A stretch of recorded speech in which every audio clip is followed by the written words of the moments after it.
recorded live in Jacksonville, Florida. This is Trivial Warfare. More than just a pub quiz, Trivial Warfare is your gateway to a worldwide trivia community. Join your hosts, Jonathan. We just described Ric Flair as Neanderthal Man and Planet of the Apes. Chris. Yo, we going down to Sesame Street. That's your impression of hardcore rap? Carmela. That would irritate the hell out. I'm like, I just want my groceries. My ice cream is melting. Ben. 4 halogens in that list. Oh my God. You were like, it's not the halogens. I'm like, no, Ben, no. Those damn halogens got me again. And the rest of the Trivial Warfare Army for another week of fun and games. Now here's your host, Jonathan Oakes.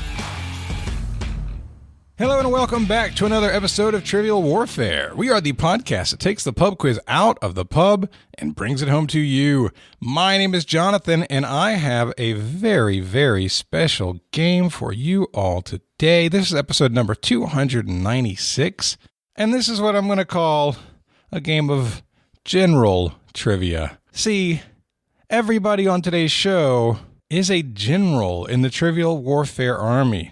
Let's get this thing started. First up, the one and only Mr. David Livasy is with us. Hello, David. Hello, how's it going? Welcome back. It is always a pleasure to have you on the show. It's so great to be here. Although I kind of wish we were the 300th episode, because then it could be like, we are the generals, or something like that. You know what I mean? I can't do it. I have Scott Barber. You know Scott's always doing the hundreds. I love me some Scott Barber. Yeah, doesn't everybody? Doesn't everybody? He would have had a healthy career as a gigolo if he wanted one. Yeah. Let's just be honest. It's the beard, really. How do we know he's not? Oh, you know, it's a good point. We have Nick Groves with us. Hello, Nick. Hi, how are you? I got you while you were taking a sip. Always. That's the only... What are we drinking tonight? Whiskey. Same thing we drink every night. There we go. The only thing I need real quick is just a quick rundown. I've never actually listened to an episode of Trivial Warfare. What are the rules? You just do your best not to make a fool of yourself, and I'll handle the rest. Incorrect answer. You ask too much. I know. Cheyenne Fletcher's with us today. Hello, Cheyenne. Hey, how are you doing, Jonathan? I am doing fantastic. Are you in your cups as well? Well, I'm in my can, yes. In my... Because we're high class. Is that a Natty Light? I tease. I can't even see. Cheyenne's in a little picture window because my computer only shows 4 people. I'm sorry. Oh, that's fine. Justin Wentz is with us. Hello, Justin. What's up, Jonathan? How are you, man? Doing great. Now, you're recording from a car today. That is correct. I have the over-under at 35 minutes before we take a break so you can move. No, oh, God. Apparently, you're in your cups. Justin, you also would not be the first person to do an episode of Trivial Warfare shirtless. That's true. And I thought you were going for it in the car, but damn it, you went shirtless. Because Jasper did one in a parking lot once, right? We've had a couple of people do them in a parking lot. Will Dennison did one in a McDonald's and then Starbucks parking lot. But Sam Mitchell did an entire episode shirtless that y'all haven't heard yet. Oh, no, sir. Yeah, no, it was pretty hot. And last but not least, Emily Riddle is with us today. Hello, Emily. Hi, how are you? Oh, it is good to have you here today. Are you ready to have some fun? I am, if I can figure out how to do this. So let's get to know everybody a little bit better. We'll go back to David. David, tell everybody where you're from, what you do, and something fun about yourself. And this might get harder and harder for you. You've said a different thing so many different times. I know. It's super difficult. Okay, so let's see. David Livasy. I live in Austin, Texas currently. I am an engineer for an oil company. Something fun about myself. Oh, I just bought a house. And I have a new puppy. So do you still love it? I do, except for a little is that my company just got bought, so it's likelihood I'm moving to Dallas. So oh my God. Yeah, after I just bought a house. So great. Oh my God, David. Yeah, I have really good timing. Oh, boy. Okay. Well, we are hoping for the best for you, my man. All right, Nick, tell everybody where you're from, what you do, and something fun about yourself. My name is Nick Groves, and I am formerly a person who ran a trivia company. With the current times the way they are, not so much anymore. But something fun about me, one of the things that we've done since we sort of shut down the live events is that we pivoted and we developed an app, which is likely going to be in the App Store by the time this episode airs. It's called Trivial Rush. It is a trivia competitive app. And it's 10 questions in 60 seconds, and the high score wins the money for the day. So if you're listening and you like trivia, which, I mean, honestly, I assume is about half your audience. I assume half the audience most people tune in for my good looks. Yeah. Half the audience is here for Jonathan. But the other half, the half that likes trivia, download, go to your app stores, the Apple Store or your Google Play Store, and download Trivial Rush and play. It should be a ton of fun. And if it's not out by the time this episode airs, then wait a little bit, and it will be in a minute. Really excited for the go live there. I helped with some of the early testing, and I think you've got a great app on your hands. So it's pretty exciting. Yeah, we're real excited about it. It should be a lot of fun. Very cool. All right, Cheyenne, tell everybody where you're from, what you do, and something fun about yourself. Yeah, I'm from Tulsa, Oklahoma, and also a past trivia company owner, now learning to try to teach kids stuff at school. And something exciting. Terrible. Something exciting, or at least I think it's exciting, is that I've got an old 1975 Volkswagen van that me and my son are about to rebuild. Ooh. Yeah, so my son turned 16 in April, and we decided that would be a great first car. And so we're going to spend quarantine rebuilding it. You bought your son a party wagon. I was going to say, you bought your son a mobile bed. You're absolutely right. As a high school kid, that would be amazing. Yes. Wouldn't have been amazing for me. It would have been useless. All right, Justin, tell everybody where you're from, what you do, and something fun about yourself. All right, I am in Fernandina Beach, Florida, not too far from yourself, Jonathan, and down in Jacksonville. We also are in the trivia business. We as Nick and Cheyenne both commented, before the world ended and the COVID and shutdown, everything else came about, we were in the business of hosting trivia games. We live in the state of Florida, where we don't care because Florida Man is from here. So our economy has opened a little bit, so we are mildly back to hosting trivia games, but we've had to, as Nick said, we've had to pivot and do some things online and just figure out how to get through the last few months. So that is our general what we do. So we're all like everybody in kind of a weird flex right now. Let's see. You said tell me something interesting about myself or fun. Every time I listen to an episode, I think, man, these people have the coolest things. Like somebody's climbed a mountain and somebody's sang karaoke in 137 countries, and I feel like the most boring human being on the face of the planet when I hear these people tell their stories. Let's see. Interesting fact I thought of today was when, in the early 2000s, when Krispy Kreme decided to expand and branch into the Midwest, I was the first ever customer at the Krispy Kreme in Des Moines, Iowa. Oh, man. Did you get to use the restroom? We waited in line. No, actually, I got free donuts for almost a full month until like the original crew pretty much turned over and nobody knew who the heck I was anymore. But Buddy and I waited in line at like 3:30 in the morning in October in cold Iowa morning. And he goes up to the counter and he's like, I'll take this and that. And I'm like, just give me a dozen Krispy Kreme. So I get over there and they're like, yay, you're the first ever customer, blah, blah, blah, blah. So they gave me my stuff for free forever, which wasn't good for my waistline, but it was damn tasty. You, sir, are an American hero. Not only that, but in the current times, the picture that you just painted in my head of going to a public restaurant and being given food.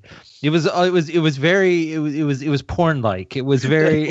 It was wow. Excellent. I'm with you. I did not think of it that way, but oh man, now my mind's going all kinds of places. Nick. And donuts. I mean, come on. All right. Well, getting away from that, Emily, tell everybody where you're from, what you do, and something fun about yourself. Well, I live in Fernandina Beach. We'll just say I've been here long enough that I'm from here. Fun. I do have 8 cats. They're all rescues. They all live in the house. They're all fixed. And one of them's right here behind me. Her name is Sparkle. What's the funnest name of one of your cats? What's your favorite name? well, I say Sparkle a lot because she's a sparkly one. We got Sparkle, Glow, and Lexi are sisters. And Sparta, of course, that's always a fun one. Sally Jane, found her in a car. Engine. Yeah. And the bunny's name is Cardi B, Whitey B, because she makes bunny moves. Very nice. That's all I got. That was real fun. Yeah, it is quite a menagerie. Oh, yeah. Before we get to warming up Chris, I do want to do one shout out. There is a general who's not here. Dave Thacker is a recently minted general.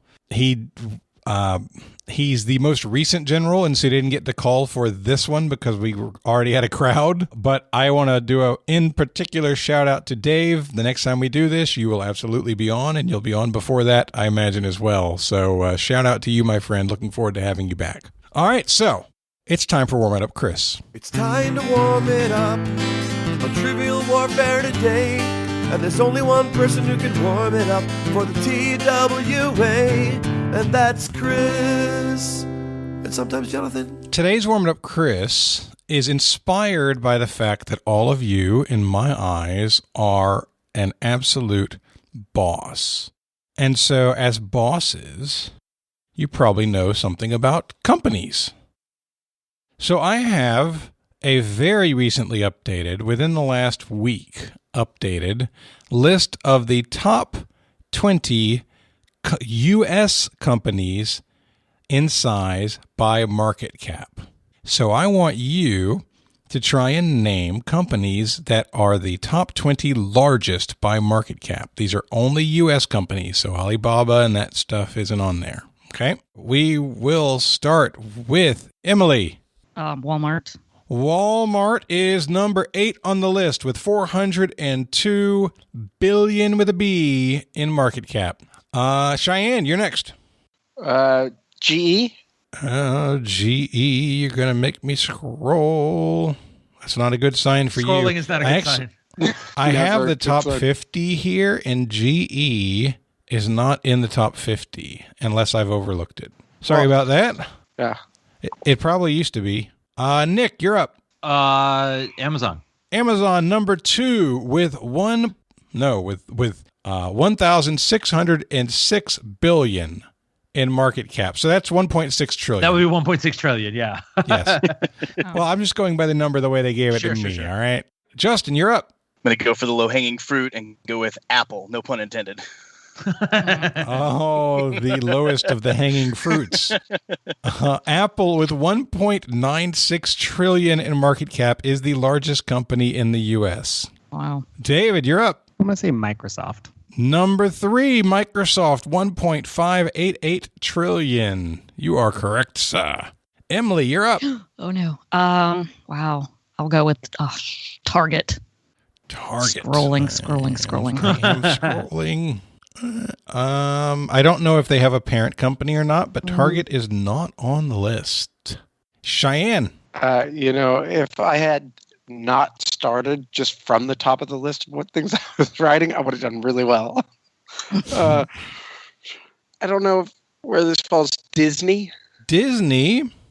Scrolling. Number 20 on the list. You just got in there by a hair with $224 billion in market cap. Nick. Google. Number 4, Alphabet Inc., also known as Google, with $1.08 trillion. There's a sizable dip between Google and the next highest, and another sizable dip after that one. Justin, you're up. Dang it, Nick! You totally took my next one, and I've been hanging on for so ABC. long that I totally didn't have a backup. Let's go with their stock's huge. Let's go with Netflix. Their stock is blown up. There's an interesting answer. Has Netflix risen to the occasion during the quarantine? Yes, they have. No, they haven't. Dang it. They're so close, though. They're the 22nd largest U.S. company at 212. $215 billion, just on the outside of the list. Very close. David. I'm gonna go Facebook. Number 5 on the list with $789 billion. You are just pinging the top of the list. Emily, you're up. All right, AT&T maybe. Ooh, AT&T. AT&T is number 30. Oh. Number 30. You were 10 away. That's 195 billion. I'd take that salary. Yeah, right. Cheyenne. Let's GM. You love companies that start with G, don't you? Yeah. And no, I don't old. think GM's on the old companies that start with G. Is GM the top level company for them now, or is there a higher level for them? I think it was a bad guess. I had better guesses. I think GM's at the top. Okay. Yeah. No, GM is not on the list. Nick. Berkshire Hathaway is next on my list. I was gonna go Number with that. 6 on the list. Berkshire Hathaway with 497 billion. Let this be a lesson. What happens when you don't split your stocks? Everything after Berkshire is going to be 410 billion or less. So we're down to the small wow. potatoes. Yeah, these are the little tiny companies. Yeah, it's smallest little things. Justin, you're up. Nick, you keep taking exactly what I have written down. I promise you've heard a lot of the companies that are still on the list. I was gonna say I've got like 9 or 10 more. I'm just going down the list. You get my next one every stinking time. All right, let's see. Let's do Delta Airlines. Oh, Delta. Ooh. Okay. You picked an airline during a pandemic? Yeah, that's a hard pass there, bro. That is a hard pass. Carnival Cruise Delta's is my not on next here. guess. But yeah. Yeah, sorry. Market cap. Yeah, your stock affects that. So bad choice. All right, David. I'm gonna go Procter Gamble. Number 11 on the list with 350 billion, Procter & Gamble. Good job. All right, we're going to go one more time around. Emily, you're up. All right, I'm going to jump on the Procter & Gamble bandwagon then and go Johnson & Johnson. Ooh. Got to clean some stuff Number up. 10 on the list, Nice. Johnson & Johnson. That's my teammate. 379 billion. Well done. Nice. Cheyenne, you're up. Yeah, I'm doing really good at this. Killing it, dude. Yeah. You've given an answer every time. Bet 1,000. I don't know. Twitter. That's a good guess. Very good. Not in the top 50. Not in the top 50. No, I didn't think it would be. All right, Nick.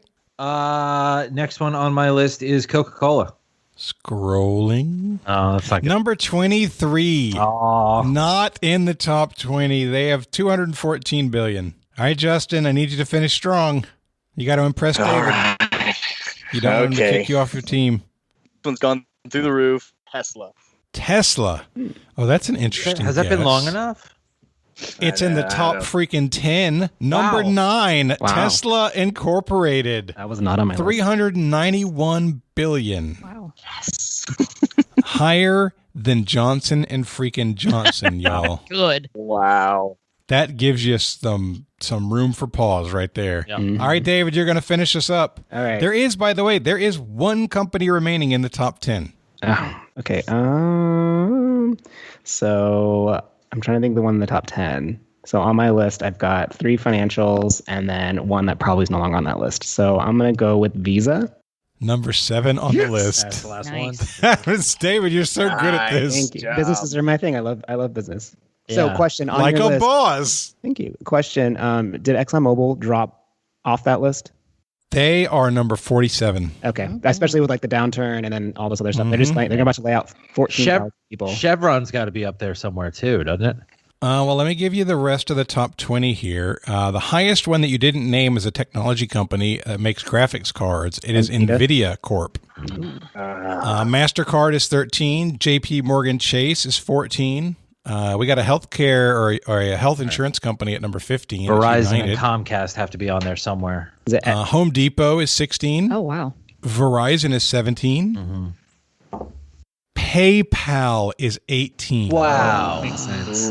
Especially right now. I mean, that makes sense. It feels like 20 years ago, PayPal was a nothing. Yeah. It was Yeah. an absolute nothing. Yeah.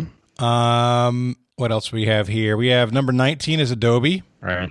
Oh. 20 was Disney. Couple of others in the top 30. You had Salesforce, Coca-Cola, Bank of America, Pfizer, Nike, Comcast, Merck, Intel, and AT&T was number 30. Where's McDonald's? That was on my list too. Number 35. 35. Okay. And 35. Has Zoom cracked the top 50 yet? I bet you it's close. 41. Is it okay? Number 41. That was going to be my next guess if in an emergency. Where's WeWork? I don't know what WeWork is. I actually pulled some change out of my my couch and bought most of the controlling shares of WeWork. Oh my god! All right, well, that is your warm it up, Chris, question for the episode. Really well done, everybody. Good job. We're ready to get started. This is episode number 298. We've only got 2 more episodes before we crack 300. Super excited about that. If you're not a patron, though, you've missed episode 297 and you're going to miss number 299. You don't want to do that. So head over to trivialwarfarearmy.com. Sign up as a sergeant, I believe is the $5 level now. Sign up as a sergeant or higher to make sure you're getting all of our weekly episodes. And or if you're super awesome like these awesome generals that I'm looking at, you can go all the way and we'll welcome you with open arms. All right, so today's game, it is going to be Nick and Cheyenne versus David, Justin, and Emily. I am hosting, and it's time to play the game. Players. Oh, yeah. Y'all know what time it is. This is Mr. Literature himself, cordially inviting you to the game. This is 6 rounds of trivia goodness. 3 questions per round. Every right answer gets you 10 points. In the middle, we'll take a pause for the cause and ask a midpoint question worth up to 20 juicy points. After round 6, you can wager any or all those points you've been building up and take a shot at the final round. It's a series of theme-based questions we call the Gauntlet. It's just that easy, baby. But this game ain't gonna play itself, players. Let's get it on. All right, round 1, question 1. Your category is, let's start with breakfast. There are going to be quite a few shout-outs in this episode, by the way. We're going to start with one shout-out to friend of the show, Adam Speece, and his cereal reviews, which inspired this question. What Kellogg's cereal brand has featured Woody Woodpecker, a cowboy named Whippersnapper, and a cowboy named Big Yellow as mascots since its inception in 1950? Nick, you want to lock in with that? Yeah, I'm fine with. I'm not going to come up with a better answer. Okay. All right, we're locked in. All right. Emily, Justin, and David, you can talk out loud. We were just texting, so I texted them. I was trying to name off some cereals. They've got like what, cornflakes, Rice Krispies, and all that nonsense, right? And so can y'all think of any others off the top of your head? I think the cornflakes has been that rooster thing for a really long time, hasn't it? Or is that's... Yeah, that's Cornelius the Rooster, and I think he's been around for a very long time. For a really long time. I like what you Rice Krispies. Yeah, I'm trying to think if we know any time frame on. Yeah, 1950. That's not that long ago. Yeah, and so I thought to myself, you gave 3 mascots, which might be a nod to Snap, Crackle, and Pop. It made me lean towards Rice Krispies, and then also kind of we talked about, like you're mentioning, the Cornelius the Rooster has been for a while, so that's kind of what I thought. That's got to mean something. I'm trying to think if there's any Kellogg's cereals that I just haven't crossed my mind. I feel like the's 50 of them, and I can only come up with Rice Krispies and cornflakes. Those are the basics. What are those sweet ones? Sugar Pops? Sugar something? Sugar Smacks or something like that? The ones that are yellow. Oh, the Corn Pops? Yeah. The big yellow chunks, which is Whippersnapper and Big Yellow. Big Yellow. Yeah. Big Yellow. Yeah, I don't know. I know, 1950 is not that long ago. But it doesn't seem that long ago. It was 70 years ago. Oh my God, you're right. We're not good at math. 30 years ago will always be the 70s, Jonathan. Come on, man. Don't burst my bubble. All right, you guys want to go with, what do you think? Rice Krispies is That works for me. There's at least some logic to it. We're just kind of throwing it out there otherwise. So sounds good. Right. That is cool. David, you want to lock that in? Yeah, we're going to lock in with Rice Krispies. Sweet. All right, Nick and Cheyenne. If you're going to ask questions from stuff from people I talk to on a regular basis, I'm happy to take them. Coming in, I don't remember exactly where it was on Adam Spee's list, but it was right at the beginning. It was just inside of 30, I think. Corn Pops. Y'all should have listened to Emily's logic there. Big yellow for those big yellow chunks of corn pops. Sorry, I apologize. I wasn't familiar with that one either. I just don't even know that cereal. Dang it. And he's right. It's awful. Like once you crack the surface of a corn pop, what's inside is like milk sludge. It's bad. I've never had it with milk. Only It's top 30. Only because he only did 30. Right. It was at the bottom of the list. Round 1, question number 2. Your category is boss ladies. Nina M. Armagno, who began her career in 1988 in the U.S. Air Force, recently became the first female general officer to serve in what branch of the U.S. military? All right, lock that. Oh, go ahead. Did y'all lock? Do you on a 3, 2, 1? I can 3, 2, 1. I'm fine. 3, 2, 1. 3, 2, Are 1. you good, Cheyenne, with that? Yeah. Okay. Let's have Nick and David do it. I'll count it down. Okay. 3, 2, 1. Space Force. Space Force. Coast to coast. The U.S. Space Force is correct. What gave it be a away? Barbie of her one day. Yep. I remember the announcement. Nice. Yeah. The person's name? You knew the person's name? Yeah, it's a thing. It's also, it's also kind of the story of the actual TV show or the series Space Force too. He was the Air Force guy too, right? I haven't seen the show. That's the Steve Carell show, right? Yeah, it's all right. You said through Twisted Fate, like I don't really know if it is. I had higher expectations, I think, than what was delivered. Yeah, so I was really excited about it, and then I heard it was just okay, so I haven't even watched it yet. That's most shows, honestly. Yep. Amen. Truly. Yeah. So this boss lady is the first female general officer of the Space Force, and I literally took out the year 2020 and said recently instead because it's new. I was going to say, you can ask Cheyenne. I actually texted him the answer before you finished the question. Wow. What I was really, really cool to see is when I wanted to ask a question about a female general in this question set, and when I went out and just looked at Wikipedia, there's a whole lot of female generals in the armed forces, and I was really, really excited to see that. It was really cool. Yeah, it's awesome. All right, round 1, question 3, categories vocabulary test. And this question was inspired by my friend Jade White. Thank you, Jade. Defined as a tangled or complicated arrangement, state, or situation. What is the typical word for a length of thread or yarn that is loosely coiled and knotted? All right. I think we're locked in. Very cool. Emily, Justin, and David. Yarn. Thread or yarn. I know my thread gets in knots a lot, and I just cut it off. What about a mess? In it. A tangled mess. We're locking in with hot web. mess. Hot mess. I like hot mess. Yeah, I'm just trying to think through different things with yarn. I don't really do a lot of yarnage. I'm thinking, people make cat's cradles, but that wouldn't be like a length of anything. You've got the Gordian knot, which is like a knot of something, but that's not really yarn. I know you've got the purl when you do some of the knitting stuff, but it's not really anything. Your brain is at least working better than mine is on this one, David. So you keep I'm trying so hard right now. An entanglement? Entanglement. I like that because that is what Will Smith was in. So we'll say entanglement. Perfect. Let's go with that. It was an entanglement. Very nice. All right. Cheyenne and Nick. Yeah, I don't really know this, but I know that my wife used to ask me to go pick her up skeins from the store. The yarn store, as you do. You go to the yarn store a lot. And so we went with skein. Yeah. He said skein, and my response was, I'm pretty sure that a skein is a collective noun for a group of birds in flight. And he goes, okay, but that has nothing to do with the question. I go, okay, it could be both.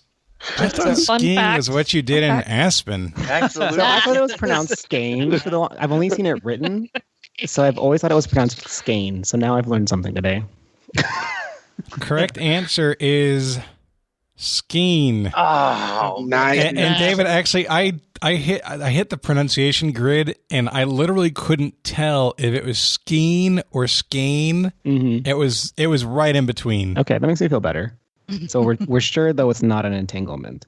It's not an entanglement. That satisfies both. I want to triple check on that. There is an awesome group of probably maybe 10, maybe 15, maybe 20 or 30% of our listeners. I don't know, but however many are the crocheters and the knitters, the macrameers, and all of our people who work with their hands creating cool stuff. Who I just hope they were excited by that question. When I was chatting with Jade and she used that word, I'm like, what is that word?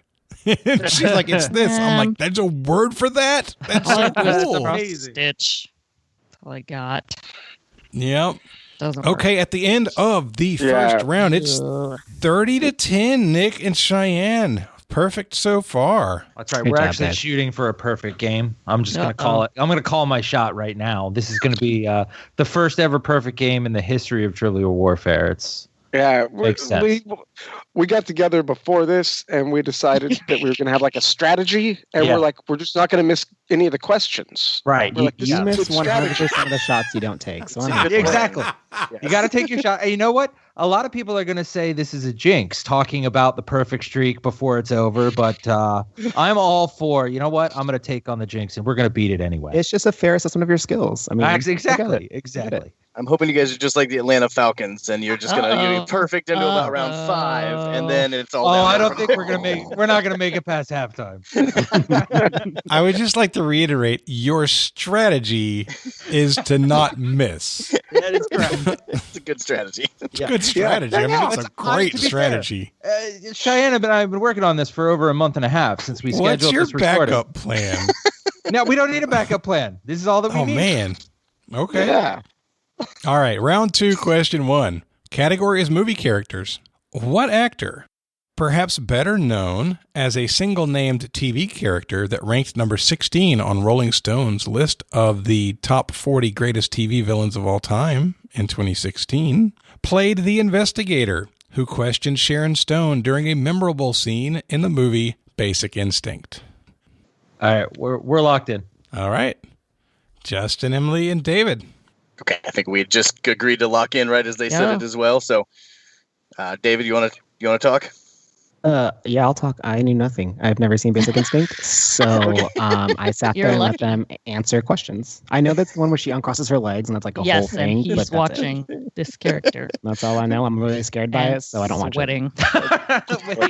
Wait, hold on. Which part of the movie is the part that scares you?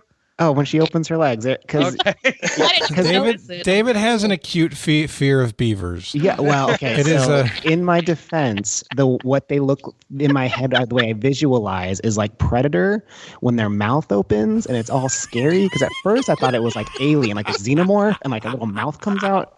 So. But then I updated it to the Predator mouth. I mean, Basic Instinct is considered a horror movie, but I don't think that's high on the list of reasons why. Like when it opens, not that scene. That does not surprise me. No, you know what, David, you're 100% right. Thank you. They're scary, right, Nick? Yeah. I mean, no, you're definitely 100% terrified. Really. Thank you. Sorry, you're gonna have to. So what did you guys think? David led us in the right direction. He told us who he thought it was character-wise, which got us to the fact that I knew Wayne Knight played Newman. Emily did as well, so we went with Wayne Knight, aka Newman from Seinfeld. Very cool. And Nick and Cheyenne. We also said Wayne Knight. I was 100% sure that he was in that scene. When you rewatch that scene so many times as a child, just so many times as a pre-adolescent gets worn out. Scarring. I don't know about the scarring. tape actually broke at that point. That was where yeah. So when you watch it so many times, and then later on in life, you realize that hey, Newman from Seinfeld was that guy that was in that scene. It kind of gets burned into your brain as something that's there. Sweaty. Newman. Correct answer is Wayne Knight. And so, for the purposes of research, I watched the scene while writing this question. For research purposes. I needed to do some research. It wasn't already bookmarked.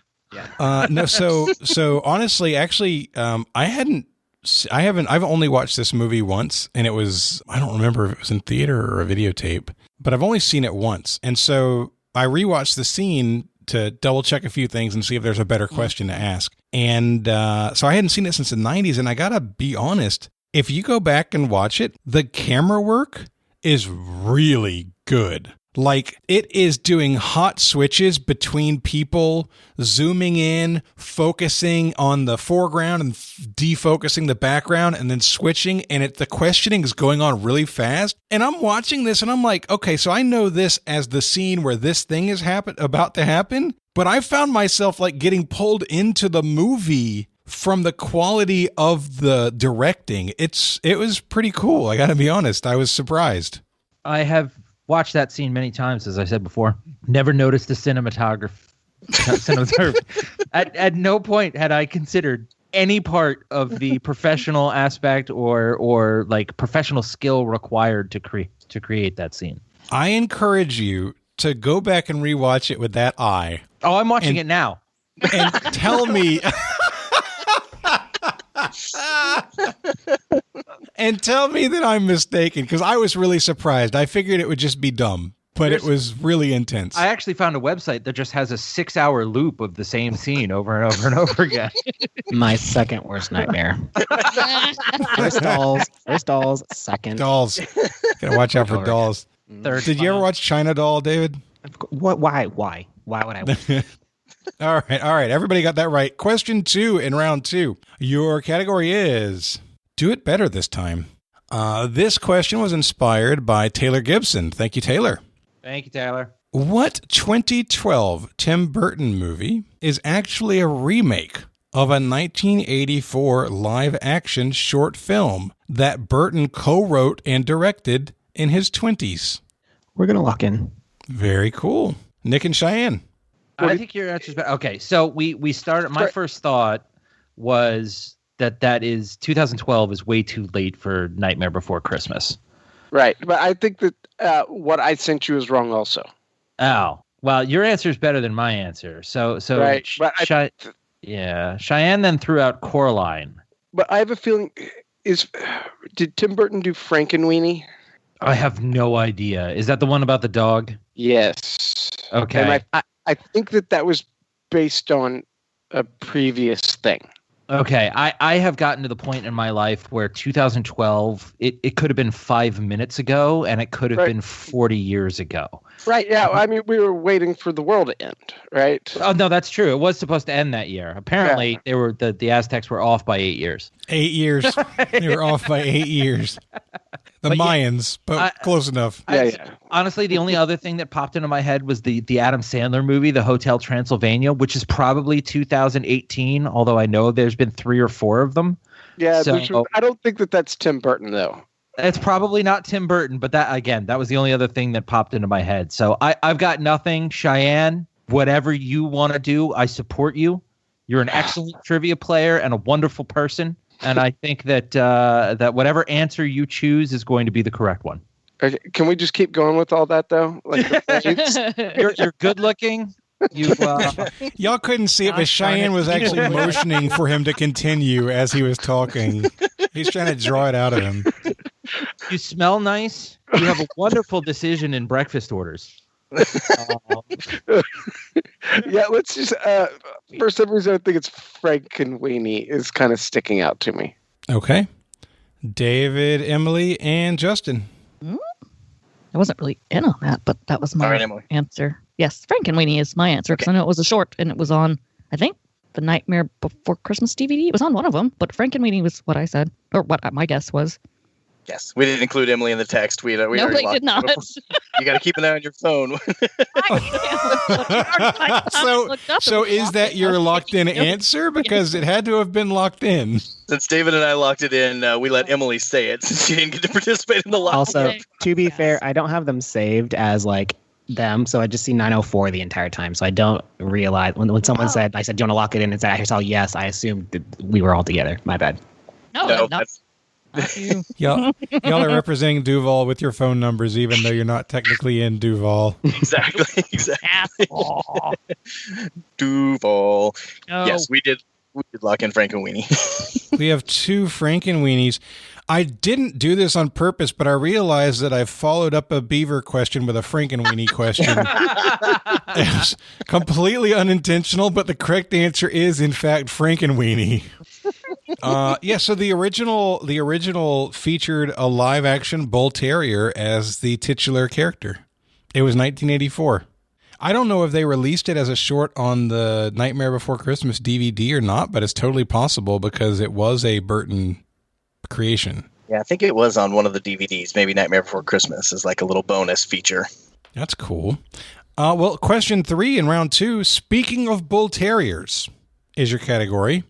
80s advertising icon Spuds MacKenzie was a bull terrier and a quote-unquote super party animal used to advertise for what brand in the late 80s? You will need to be specific on the brand. And what I mean by that is, for example, if the answer was Double Mint, then you would not get credit for saying Wrigley's, even though Wrigley's makes Double Mint. You good with that, Nick?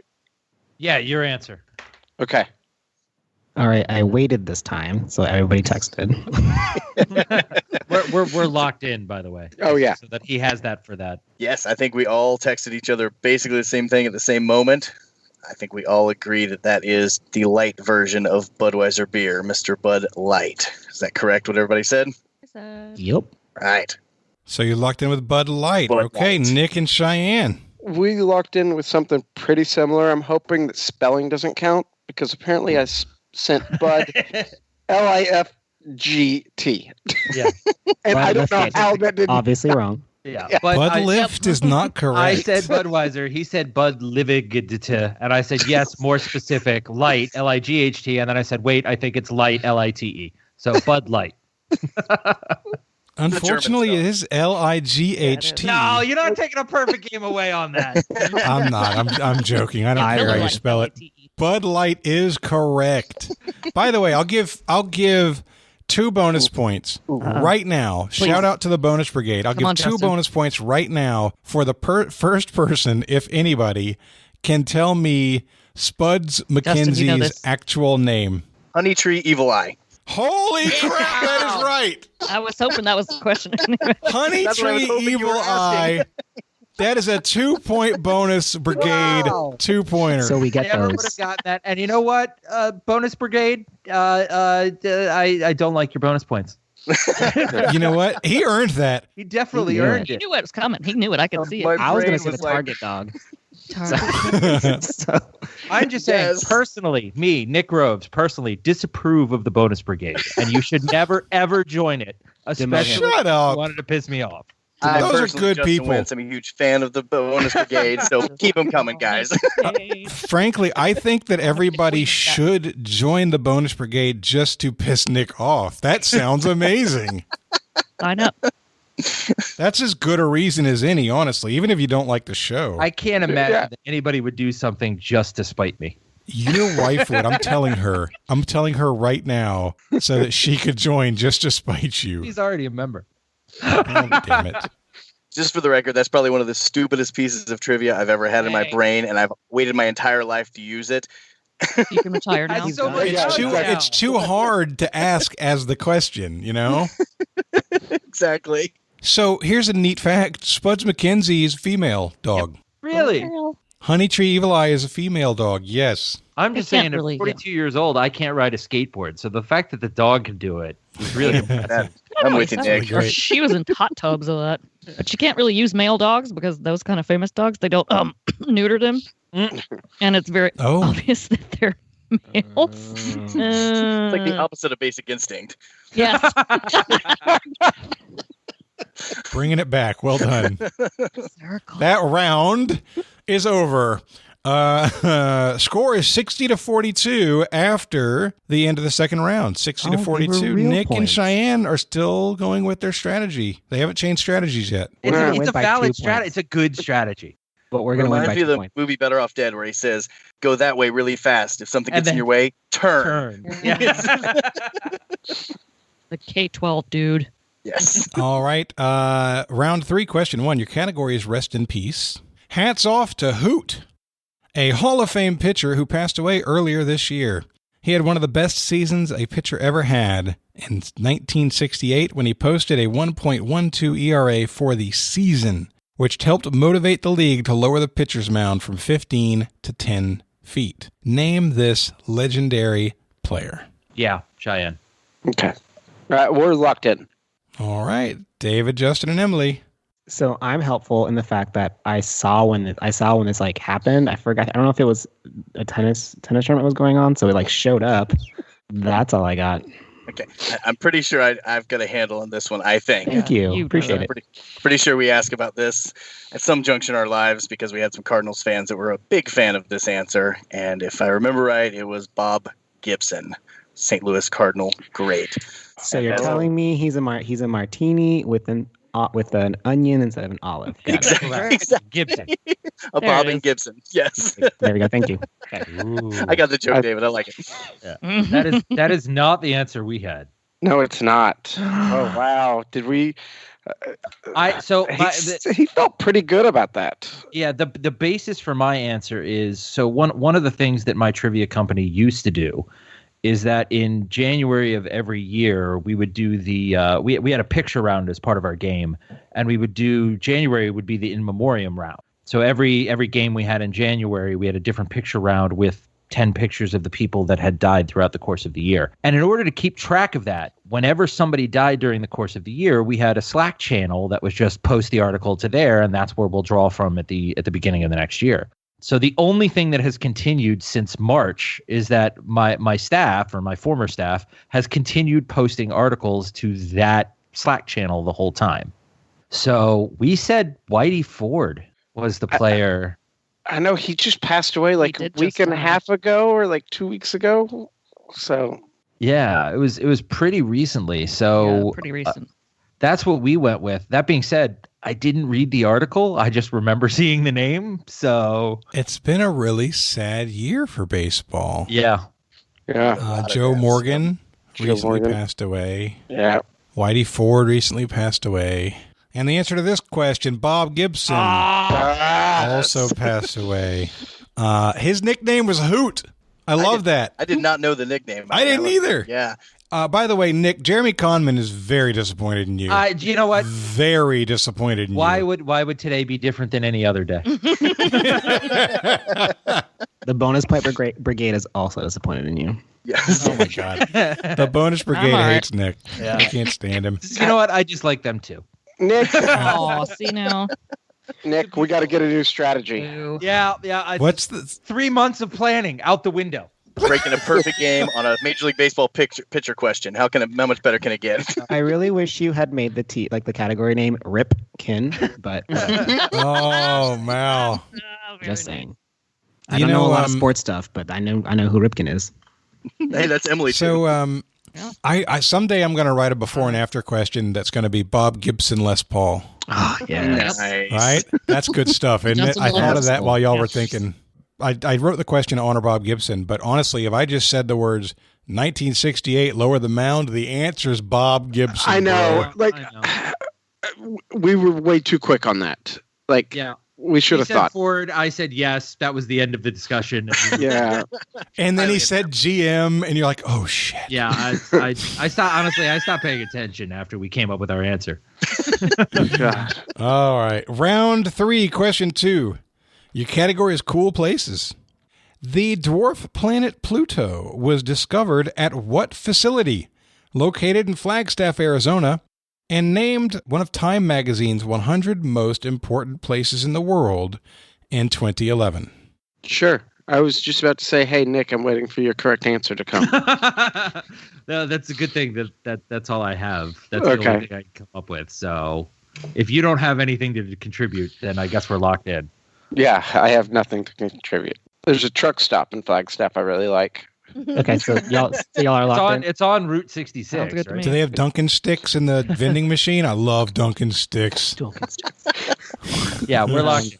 Sweet. So I was kind of chatting with them, and I know that Pluto was founded, or was, they say the person who discovered him was Clyde Tombaugh. But as I was studying for poets and poetry, Amy Lowell is the sister of Parzival Lowell, who is the person who's also attributed to founding Pluto as well. So it's and then I found out later that he had the Lowell observatory in Flagstaff. So that is the name I know. I don't know. I know like a like 1/1,000,000th of what you know about it. That's what I like that name. When you texted it to me, I went, sounds good. Sweet. Yes. Okay. So Hey guys, I think y'all should go with the truck stop. The truck stop next to Lowell Observatory is probably... Is that truck stop 302? That's the one with the Dunkin' sticks. It's really good. Yeah. Personally, I love David's. You're just such a nice person. You're like, here's the entire Wikipedia article on the correct answer. But if you guys want to chime in with something that you think is different, I'm all ears. I'm willing to listen to whatever. I'm not here to bogart. I don't know. I don't know all the answers. It could be, there was one time we played one where I thought I knew the answer and I did not know the answer. And thank God I had my teammate because he corrected me real fast. It was our Star Wars question. Stupid. All right, so Nick and Cheyenne, what were you saying? We also said Lowell Observatory. Yeah. Did you know the founder's name? All I knew was that that was the name of the observatory in Flagstaff. Founded by Percival Lowell, the correct answer is the Lowell Observatory. And the person in charge, they've been handing down, it's this weird thing, but the person, like the head person at the Lowell Observatory, has been passed down to family member after family member. So it's always been run by a member of the Lowell family. Yeah, and fun fact, Percival was actually left-handed, and he suffered from celiac disease. Did he have a 1.98 ERA when he pitched in the World Series in 1980? After Gibson lowered the mound, they had Percival Lowell out there, and they said, well, maybe we should pick it up a little bit in order to help it out. But that was eventually declined in 1962 after it turns out that he was high on steroids. Troy Percival Lowell, another good before and after. I'm gonna do a whole game of before and after someday. I like it. I love whole episode for sure. All right, round 3, question 3. Your category is classing up the joint. What is the only stringed instrument found in a typical full orchestra that is not played with a bow? All right, we're locked in. Okay. So then I think, Nick, that eliminates piano, right? Because that's percussion. Yeah, that was my question was, is a piano a stringed instrument or is it a percussion instrument? Yeah, it's percussion. Yeah, I'm pretty sure it is. Which leaves the only other guess that I had, unless you've got something else, which would be a harp. Yeah, hold on. In a full orchestra, stringed, right? So it's not. I mean, what do we have? We have viola, violin, cello, bass. Yes. All those have bows. Yes. I mean, a guitar. Is a guitar part of an orchestra? A banjo, a mandolin, a ukulele. No, I'm just trying to think of stringed instruments. I mean, if we're just naming stringed instruments, we should throw out machete. It's got to be. That's the only logical. That's the only logical answer. Are there harps in full orchestras? I mean, it's classing up the joint, and you don't get more classy than a pedestal harp. You know what? I like it. Yeah. Going off of the title the category title. Yeah. Let's go with harp. All right, harp. All right, they said harp. Emily, Justin, and David. David had the inspiration for this one, so go for it, man. Oh, I like to thank Alex Borstein from Gilmore Girls for this answer of the harp.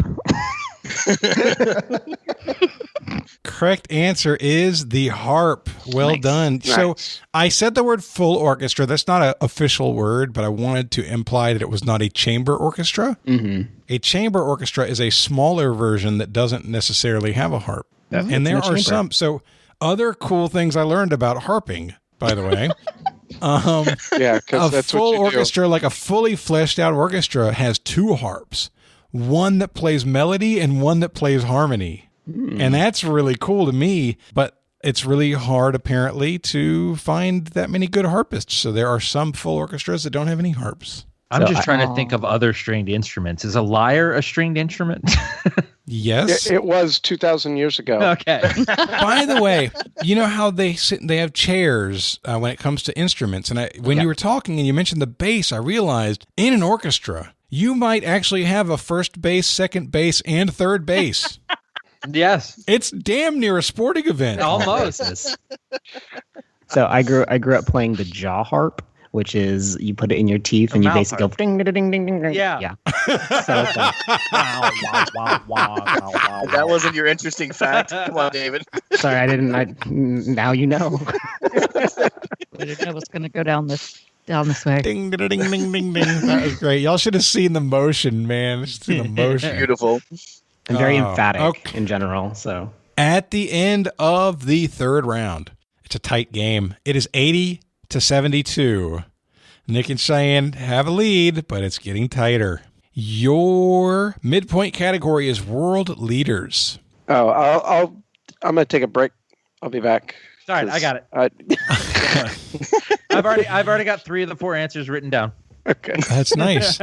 I'm going to name 5 female world leaders. Nick apparently is only going to answer 4 of them who are active today. I want you to tell me what countries they are the leader of. So you need to give these in the correct order. You can't just name 5 countries in any order. It has to match up. Number 1, Julia Gillard. And it might be Gillard, so I'll spell it for you. Gillard. Julia Gillard. Number 2, Johanna Sigurdardottir.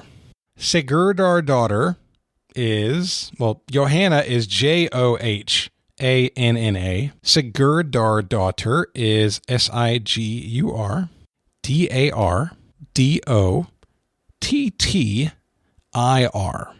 There's the umlaut over the first O, I think. There is no umlaut that I'm aware of. It's a weird liney thing. Tilde, maybe? Possibly. The third world leader is Yingluck Shinawatra. Yingluck is spelled Ying, Yingluck, all one word. Shinawatra is Shinawatra. The fourth name is Christina Fernandez de Kirchner. Christina is spelled without an H. Fernandez is the common spelling. And de Kirchner is DE space KIRCHNER. And lastly, Laura Chinchilla. And it is spelled exactly how it sounds. Do you need any repeated world leaders? I do not. You want all 5? I do want all 5. You get 4 points each. Now, if you can get all 5, I will give you 20 points. Well, Cheyenne, it's up to you. Pick one of the 3 that I listed there for. I'm sure about the other 4, so pick one of the 3 that I listed. Oh, okay. Don't say it out loud. Just type it. Yeah. Thanks. All right, we're locked in. Okay. All right. David, Justin, and Emily, you guys can talk it out. All right.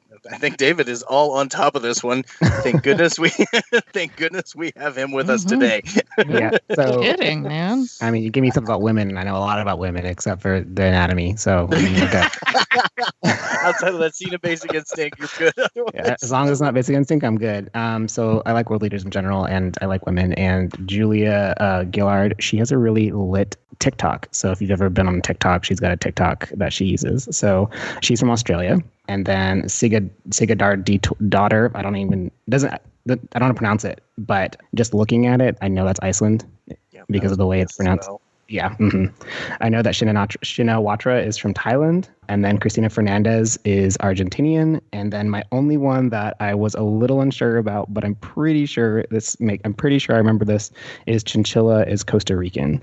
Nice. So. Okay. I knew Iceland, and I the one I was thinking Taiwan, but Thailand. Yes, that's correct on that. I was going down Taiwan. I know it's a female leader there, but yes, good call. And I should have known. I knew the name, the Australian one. So cool. I like all those answers, David. So let's roll with them. What about you, Emily? Do any of those sound not good? They sound lovely to me. Sounds good. So this is like her least favorite. Oh, that's fair. It works for me. I'm all about women. I love me some women. It's herstory. Herstory. All right. Nick, you and Cheyenne locked in first. What were you thinking? Yeah, we had, I say we as the team, we had. It's the royal we. It's the royal we, right? We had oui. It's the French royal we. Oui. Yeah, so we had Gillard was Iceland. We had Johanna Sigurdardottir, however you actually pronounce it, was Iceland. I had Kircher as Argentina, and I had Chinchilla as Costa Rica. The only one that I was unsure of was the third one, and I knew it was Southeast Asia, but I couldn't remember if it was Laos, Thailand, or Vietnam, or some other country down there. I put those three down. Cheyenne picked Thailand, and that's what we ended up with. So Australia, Iceland, Thailand, Argentina, and Costa Rica. Okay, just to be sure for the edit, what did you say the answer was for Julia Gillard? Gillard was Australia. Okay. You said Iceland a minute ago. I was like, sorry. yes. Sorry. And I was like, why would you say Iceland? And then you said her? Iceland again for the next one. And then I was like, I think he might have just read that wrong. He's hedging his bets. Let him do it. So the correct If you just say a whole bunch of countries, right? Yeah.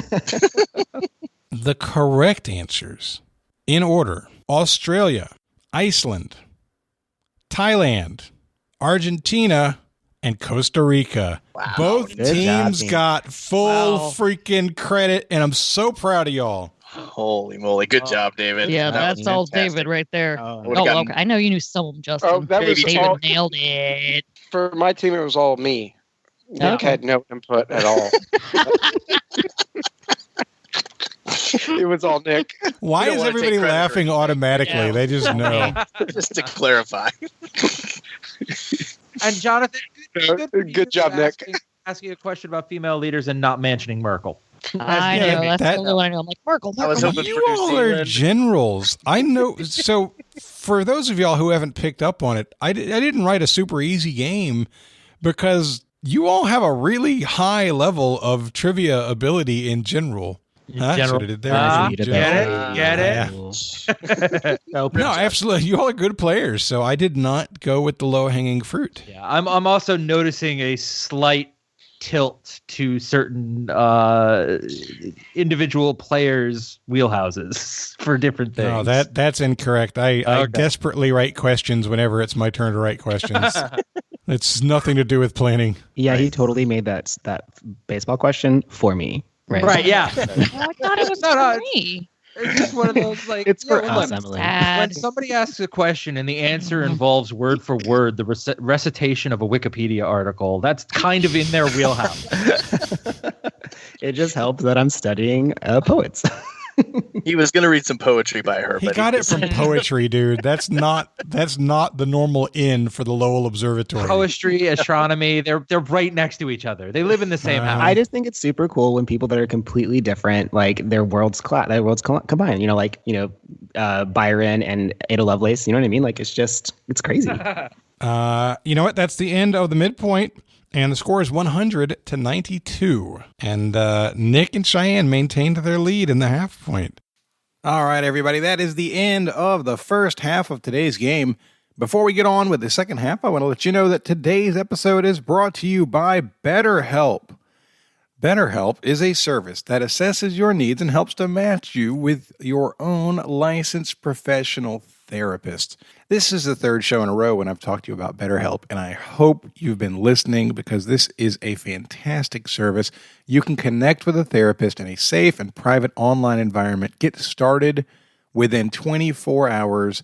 You can send messages to your counselor at any time. You get weekly video or phone sessions, no waiting rooms. Guys, they have services for anger, family conflicts, anxiety, depression, trauma, sleeping. You can get yourself a personal therapist for a reasonable price using BetterHelp. It's confidential, it's convenient, and it's affordable. I highly recommend it. You guys have heard me talk about going to therapy for different things before. I've loved working with therapists, and BetterHelp is a great way for you to find yours. I want you to start living a happier life today. As a listener, you'll get 10% off of your first month by visiting our sponsor at betterhelp.com/TWA. You can join over 1 million people who have already taken charge of their mental health. You can take charge of your mental health. by going to BetterHelp, HELP.com/TWA. All right, let's get on with the second half of today's game. All right, here we go. Round 4. Question 1. Your category is history. Herstory. The Winter War, a conflict that led to the Soviet expulsion from the League of Nations, was fought between the Soviet Union and what opponent over 3 months in late 1939 and early 1940? Okay, we're locked in. Okay. All right, Cheyenne and Nick. Nick, I think that's right. You're kidding me. There were 4 texts that was sent as our discussion between me and Cheyenne. It was this is you. I got nothing unless it's the Bolsheviks, which it probably isn't. And that all came after I had texted Finland. Okay. Which him sounding so like, what? So now would you like me to read the question again? Yes, I want to double check myself. The Winter War, a conflict that led to the Soviet expulsion from the League of Nations, was fought between the Soviet Union and what opponent over 3 months in late 1939 and early 1940? Yeah, I'm still going to go with Finland, right? Are you good with that, Nick? Yeah, the Bolsheviks is an internal thing, and the way the question's written, it's definitely an external thing. It's looking for another country. So I know that Bolshevik is not a country. So I think we can safely eliminate that as our answer and go with yours of Finland. So we're going to lock in with my answer of Finland. Okay. Sounds like a bunch of Bolshevik to me. Justin David Nimley. Oh, boy. David texted me right away. I agreed. Emily jumped on the bandwagon because that's just how she rolls. That's what I do. I'm a little slow on the uptake. We also did go with Finland. David sent it to me right away, and I was in 100% agreement. It is all about how you finish. Correct answer is Finland. Should have been round 6, question 3. It's all about how you finish. I agree. Should be, yeah. You know what? I made an error in judgment. Yeah. It just came to me to make the joke to begin with. I didn't even have it in the plans. Sorry, you know what? Cut out this segment and just stick it at the end of that sounds like a lot of work for Jonathan. So there's a YouTube channel I follow that does like really quick history tidbits, and they were talking about the Winter War. I think I'm not conflating with anything else, but it was like it was interesting because the Finnish were like used to the snow, and so their uniforms were like blending in with the snow, but like the USSR people's uniforms were like their communist whatever color, like brown or something. Probably right? brown, yeah. Yeah, brown, and like a stark difference, and so they were doing poorly because like it was easy to see them, and like the Finnish people were like on skis or something like that, right? Yeah. Nice. Think about Norway during the biathlon. I'm pretty sure this created the biathlon. Exactly. Like, okay, I'm only good at these 2 things: shooting people and skiing. You're hired. It's an event. So yeah, essentially you're right. The Soviet Union was repulsed twice in bad fashion and finally used overwhelming numbers to force a settlement. Yeah. Fashion, see? White uniforms versus brown uniforms. Oh, yes. That's big fashion statement there. Absolutely. He gets to astronomy through poetry, and he gets to world history through fashion. Love it. You know what? Very clear. This is the trivia world, y'all. Get there any way you can get there. And so, Nick, I believe the Bolsheviks are the Soviets. Yeah, that's what I said. It's an internal thing. They're the ones who created the Soviet Union. Yeah. Now, interesting point, but because I like to just talk about nothing before I give you the next question. Did you know that a Soviet is actually a group of people? That was the governmental structure for these folks as they put the Soviet Union in place. The Soviet Union was a union of Soviets, which is the meeting group of the communist groups. That's the name of the group. That sounds pretty red to me there, buddy. According to something, y'all. According to Google, the etymology of the word Soviet is that it's Russian for council. They're right on point. Yeah. So dead on. We're going to have a Soviet in a second. Hey, Nick. Yeah. Why weren't you using Google during that Bob Gibson question? Oh, you know what? Good question. Wait. Like Cheyenne does. Plan B.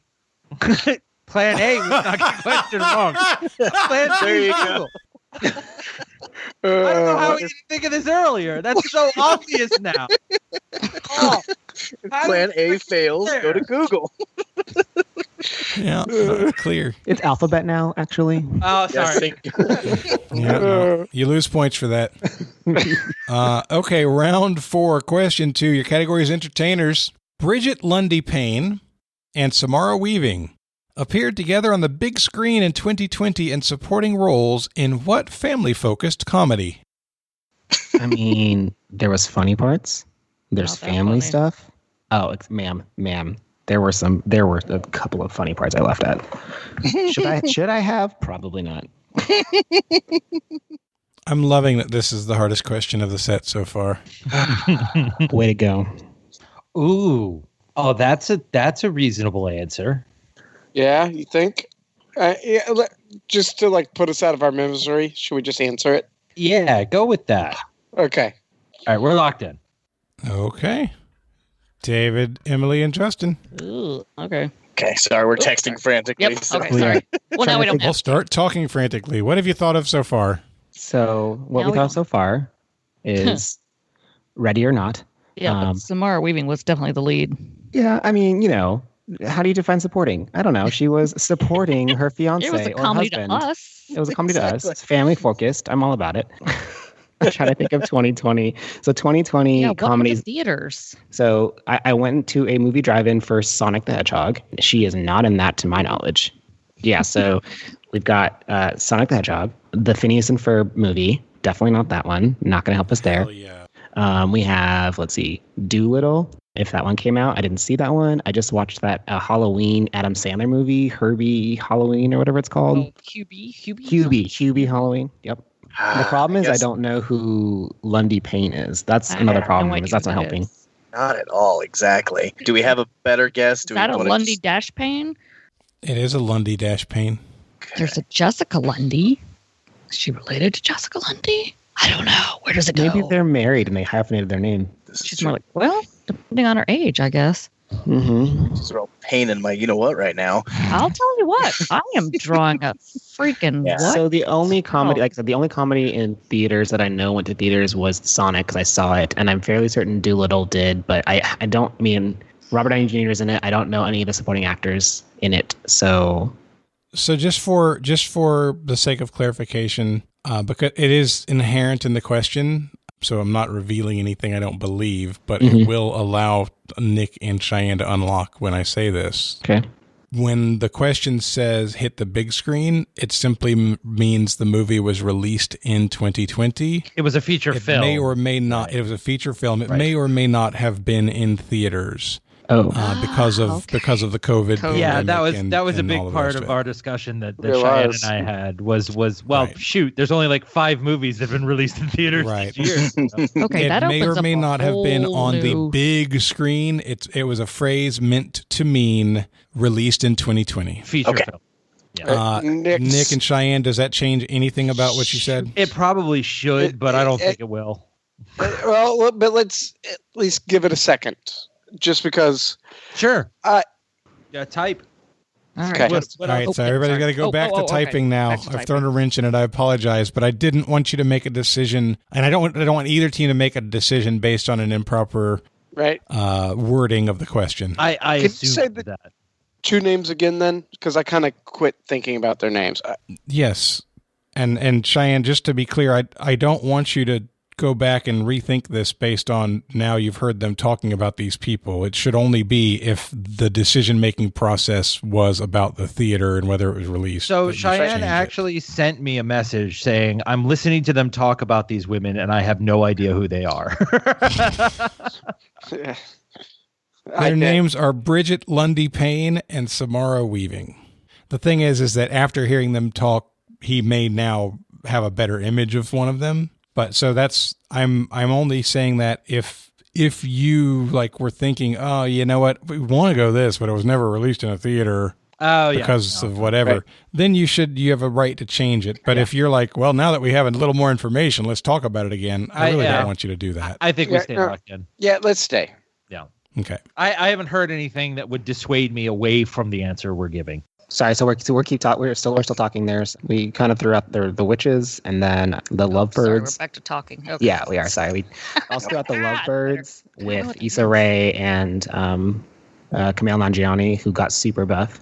I don't think Borat. Yeah, okay, that's that one. Okay, I was like, I've heard that name, but I couldn't tell you what it was. No, Ooh, it's man. actually pretty funny. Ugh, oh, this is painful. Is it Lundy painful? Lundy. Boo. Come on, that's my No, favorite. keep it up. I love it. We are all three like in the pop culture realm for the most part, and I damn know, it, and this is like, That joke Not was what I bad, and meant. you should feel bad. I feel like I'm not very pop culture. I feel Maybe I am. great. I don't know. Film is not my strong suit, and I've exhausted pretty much every comedy that I can think of from 2020. We're perfect. You've done better than we can because if it's I not don't Tiger know which King is or comedy. Or TV show. it's not Tiger King or American Horror Story, we haven't watched it this year. So, what do you guys think? You want to go with the Lovebirds? I kind of know what Don't that know is. what that is. It's the comedy with Issa Rae and Kumail Nanjiani, and they're like going through problems, but it's like a comedy. They end up basically seeing a murder, I think it was, it's a whole thing. And so the people are trying to figure out. They think that they're going to get caught by the cops, but the cops just want to ask them questions about the murder essentially that happened, and hilarity ensues. So it is a comedy. There are families in it. I'm not sure that it's family focused, but It works. It is the I got best answer squat. we've got at this juncture. okay. We are going to lock in with Lovebirds. Okie dokie. Nick and Cheyenne. All right. So we also tried to come up with a list of movies that were, quote unquote, released in 2020 to the big screen. And the only thing that I came up with was the same thing that you guys came up with originally, which was Sonic the Hedgehog. That being said, that's James Marsden and Jim Carrey. We didn't know if there were even any women in the movie. Not that either one of us have seen it. Wow. I've seen it. Can I get a Bechtel test over here, please? Yeah. But so we just started naming movies that we knew had been released in 2020. So we said Sonic the Hedgehog. We said Tenet. We said Scoob. And then Cheyenne threw out Bad Boys, which, action comedy. And I haven't seen it, but the idea that both of Will Smith and Martin Lawrence had families and it would be like a family-focused kind of movie sort of made sense. Action, comedy, family-focused. We felt like it fit all of the information, so we went with Bad Boys. The entanglement, I tell you. The entanglement. All right. Well, It's called a skein. Technically, that's I believe right. I believe the official answer is Bad Boys 3, Bad Boys for Life. Is it for life or for life? I believe it's for life. I believe it's grammatically accurate. your correct answer, Bill and Ted Face the Music. Oh my god! Dang it! How did we not think of that? Nope. Sorry, guys. Never gonna get there. Never. Bridget Lundy Payne and Samara Weaving play their daughters. I have no clue who these two people are. I've never heard these names in my entire life. You should watch Ready or Not. It's so good, though. Samara Weaving I've is seen Hugo Ready or Weaving's Not. niece. That's exactly. I was Have you gonna seen make Ready or that Not? joke that she was related to Hugo Weaving. She part is. of- She's his niece. Yeah, I was creating an entire fake Wikipedia thing that I was gonna pull out about her history, and I was gonna throw in the fact that she was related to Hugo Weaving, but I gave up because that takes effort and I'm lazy. Oh, I feel bad. Bad about that one. I didn't even know they were coming out with a new Bill and Ted's. Yeah, that's the one movie I wanted to see this They year. came out and it is already gone. Yeah. Yep. Is it any good? Have you seen And it? it did go to the. No, I didn't see it, but it did sure. not do well. Yeah, I was.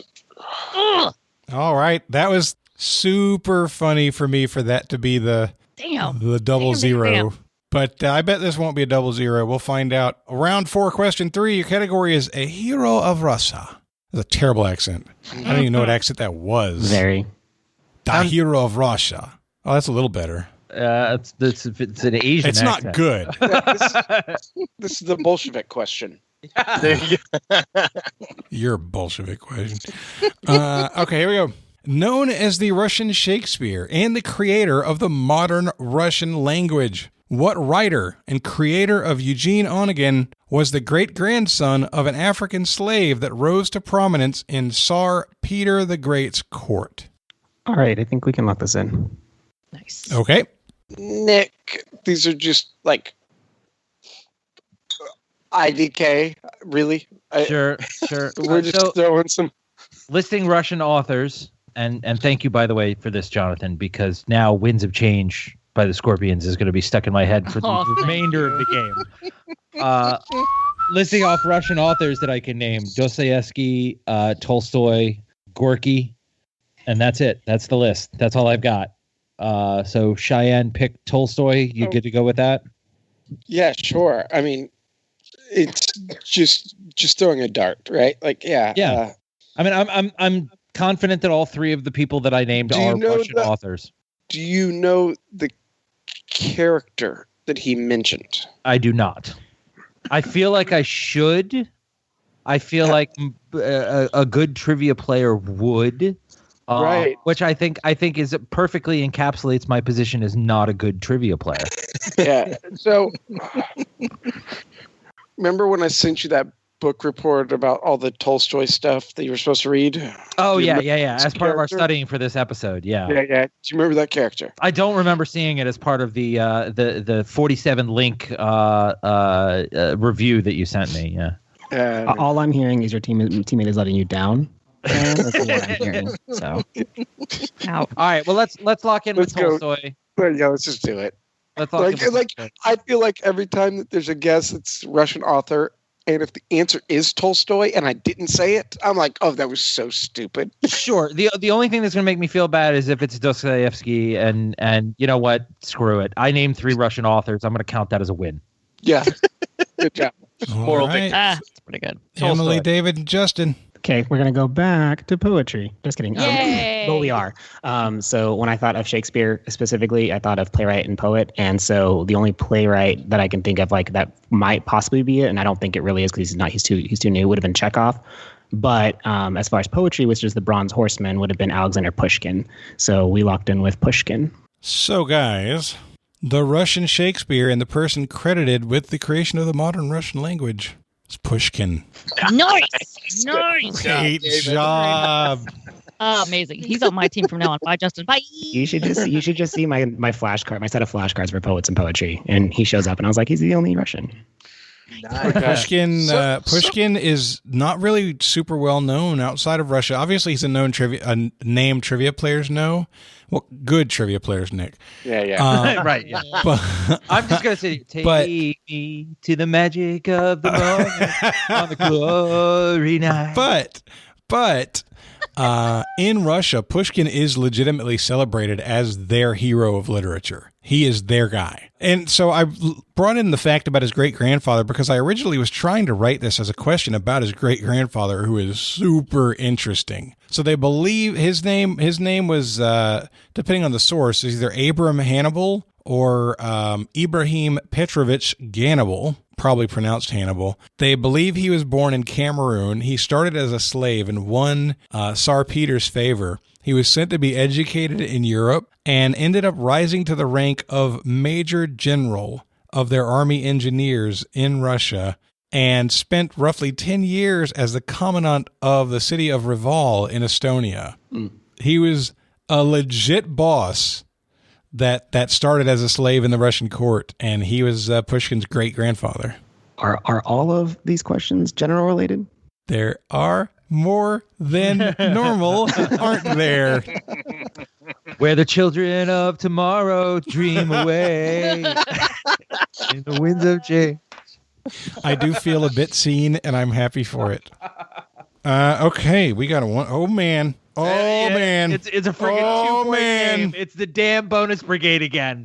The bonus brigade's putting in work with a score of 112 to 110. Emily, David, and Justin are in the lead. Don't call it a comeback. Because we are already here. Smart-assy. Round 5, question 1. Your category is athletes. Oh, great. One is... Oh, yeah. We already missed one of these. One is a UFC champion and is considered one of the best mixed martial artists of all time. The other is one of the best defenders in the NFL with a league-high 97 sacks since he entered the league in 2012. Name this pair of brothers. What? I said sports. Name this sports. Can you do a repeat on that one real quick, I please, can Jonathan? do that. One is a UFC champion and is considered one of the best mixed martial artists of all time. The other is one of the best defenders in the NFL with a league-high 97 sacks since he entered the league in 2012. Name this pair of brothers, and I do need more than their last name. I need both names. Oh, you're joking. No, I'm not joking. I need their names. Uh-oh. You need both first names?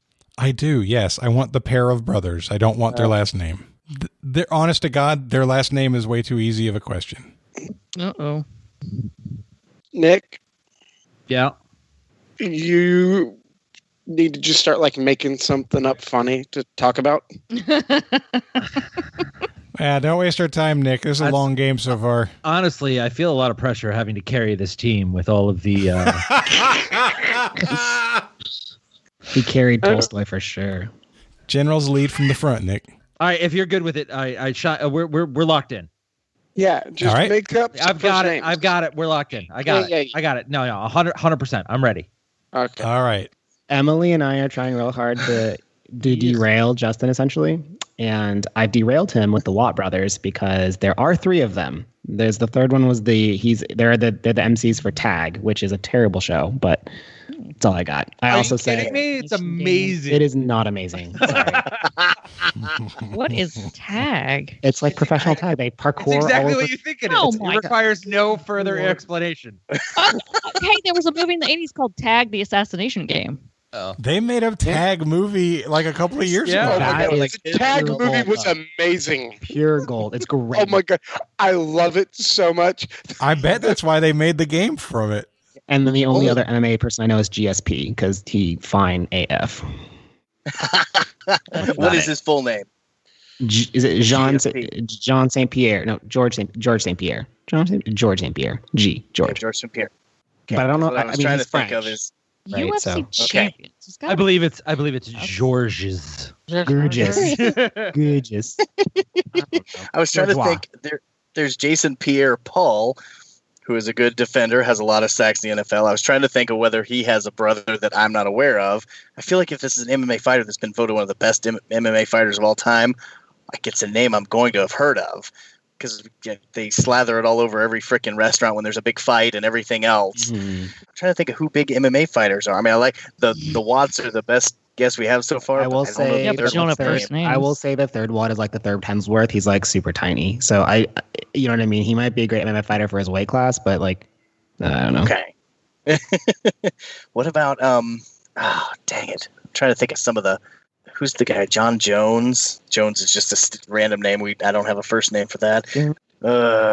Let me read. No. Do we have a name for the third Watt brother at all? Do you have any idea on that, David? I don't. I know it's TJ and JJ. Let's go with I know TJ and JJ. JW Watt. I don't know. I don't know it. I just know what he looks like. Yeah, no, that's cool. That's cool.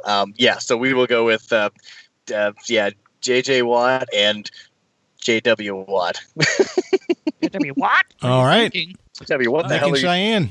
I feel like this is, before we find out the answer, I feel like it's Von Miller. But I have no clue who his brother could be. Oh, okay. But, yeah. I mean, we've already locked in. So I know. I just wanted to throw out my information. Sure. So when we first started thinking about the answers to this question, we came up with Johnson, Jones, Smith, Williams, that we were thinking about going with based on all of our deep knowledge of the subject. Yes. And then Jonathan said we need both first and last names of both brothers. So I mean, with that information, there was only one way we could possibly go in this. So we went with Pass. It's the Pass brothers. We went with Johnson and William Pass. I like it. So close, yet fills me so with far. joy. Your correct answers: John Bones Jones and his brother Chandler Jones. Oh I've heard of them? Cheyenne, we said Jones. We were right there. God, they were right there. Have you Justin heard- said John Jones. I know. I had no idea. I couldn't think of that. Dang it. Chandler. He was a Patriot for a lot of those years. Yeah, Oh, from Syracuse, right? That's why I ignore him. You know what college he went to, and you gave up without even taking guesses for real? Yeah, I forgot. What kind of strategy is that? That's plan C. Don't knock That's certainly not the get everything right strategy. We're on plan C, like Nick said. Yeah, we're on plan All right. C. We're Plan trying C's to do not the whole working. alphabet. So, yeah, Okay, now plan D. gotta go to D. Yeah. Okay, round 5, question 2. Your category is singers. And this question was inspired by Rachel Schumann. Thank you, Rachel. Thank you, Rachel. Better be Active from 1926 up until 1976. What woman, known as the First Lady of Radio and as the Songbird of the South, was perhaps best known for her rendition of Irving Berlin's God Bless America? Just to clarify, I mean, it's obvious. We're not allowed to use Google. I mean, that makes all the sense in the world. But if I happen to be on Facebook and happen to text Rachel a random question about the Songbird of the South, is that cool? That's definitely not cool. Okay, just checking. You sound like all the way May from A League of Their Own. What if I was just like tracking down a fly ball and oops, my bosoms flew out? We've all seen your bosoms.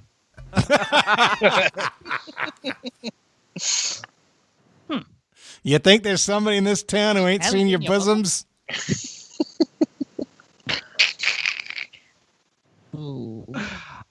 Cheyenne, you make the call. I cannot contribute to anything resembling helpful information regarding this question. Oh, okay. This is why it was important to get Bill and Ted right, guys. Yeah, obviously. No. This is the round 5 is known as the murder round. Emily loves murder. She can do that. Love some murder. I do love me some murder. Thank you, Billy Bob Thornton from Sling Blade. Absolutely. French fried potatoes. Don't take that the wrong way. She's a murderino. She loves. Justin, I thought you were gonna. Don't take that the wrong way. She kills people for fun. Exactly. I mean, the backyard is very well fertilized. We have a really big backyard. Exactly. Why are there so many mounds of dirt in your backyard? Something's got to feed the cats. We want to tomatoes. We're growing tomatoes. That's why we have 18 cats. How else do you get rid of a dead body? I learned that while watching Tiger King. Cat litter. Yep. Sardine oil all over the bodies. It works great. I got it. I got us locked in with our last thing. Just so good. Okay, sure. All right. Sorry. All right. No, you're good. We just got off track. Go for it, David. You're good. Sorry. So we threw out there Fitzgerald, Baker, Holiday, and Horn. I threw in late Bessie Smith. I could not think of which one would be that. I think Justin, you had mentioned Baker died early. I think so. I think she died in her 40s of alcoholism or something. So. Oh, good way to go. Yeah. So I think we're gonna lock in with Horn. Yeah. Okay. And Cheyenne and Very Nick. sure of that answer, right? Yeah. Like, so we were listing all the things that we know nothing about, and this was top. This is number 1. And so he sent to me Johnson, Jones, Smith, Williams. Exactly the same answers as last time. And then I sent to him Baker ? And then I was like thinking that his Smith was Bessie Smith. So I was like, Bessie ? And he's like, that's a person? I was like, yes. And so I was like, let's just lock in with that. Let's just move on. So yeah, Bessie Smith is our lock in. No. We locked in with Smith. We locked in with just Smith. Just Smith. The correct answer, Kate Smith. Oh, you're kidding, right? Like Smith I'm not is kidding. Oh my god, Kate Smith. He was about to lose points on Bessie Smith, and when he changed it, he worked his way into a right answer. Guys, you just seen it happen in real time, y'all. I'm retiring from trivia. I think I am. Wow. I couldn't believe it. He's like, we're going to lock in with Bessie Smith, and I didn't move a muscle. I'm about to say, okay, your correct answer, and then Nick is really quick to say, no. Wow. Oh, Kate Smith was the Songbird of the South and was the First Lady of Radio. Literally, the joke was just listing the same 4 answers I gave for the football question. No, I knew. All right, round 5, question 3. Your category is art? No. A Kugana. I'm going to spell this because it isn't spelled the way it's pronounced, apparently. but according to the pronunciation key that I worked with, a Caganer, Caganer, is a statue found in nativity scenes in Catalonia and other neighboring regions, such as Andorra and Valencia, doing what? What is a Caganer doing? Repeat it again. Wait, no, I don't need to repeat it again. It was a nativity scene? Yes, okay. It is a statue found in nativity scenes. David's doing his little shoulder dance. He's got a shimmy. Like they've got it. I feel like they've got it. And if they're laughing about the answer, then what we're talking about is probably not right. But I don't have a better answer. I know, but they haven't locked in. So yeah. I think he's just dancing because it's David and he loves to dance. There's no lie there. Ooh.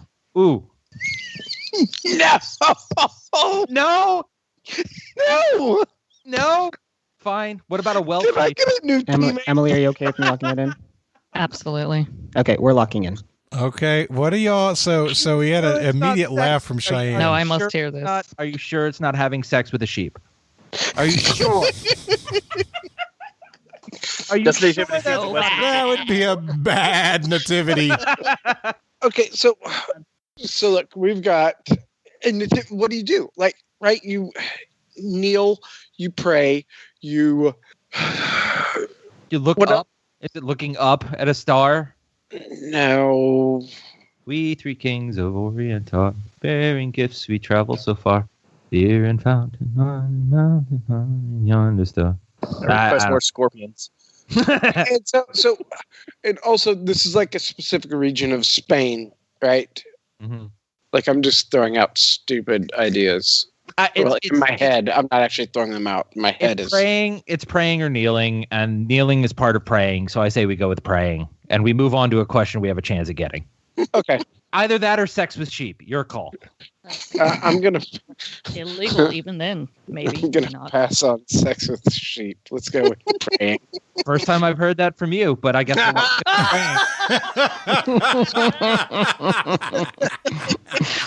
praying. Zoom. Oh wow, that was great. Okay, David, it seemed like you were the one ringleading over there. Yeah, so we had the Learner League mini league for Spain, and I ran all of the questions as I was doing them with my coworker who is Venezuelan but like has family in Spain, and he's like, I bet you a question comes up about this because his family has these things. So essentially, they're nativity scenes where people are squatting, and so I locked in with pooping.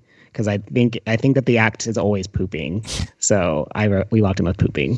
If it's pooping, my sex with sheep answer was the closer of the two between sex with sheep and praying.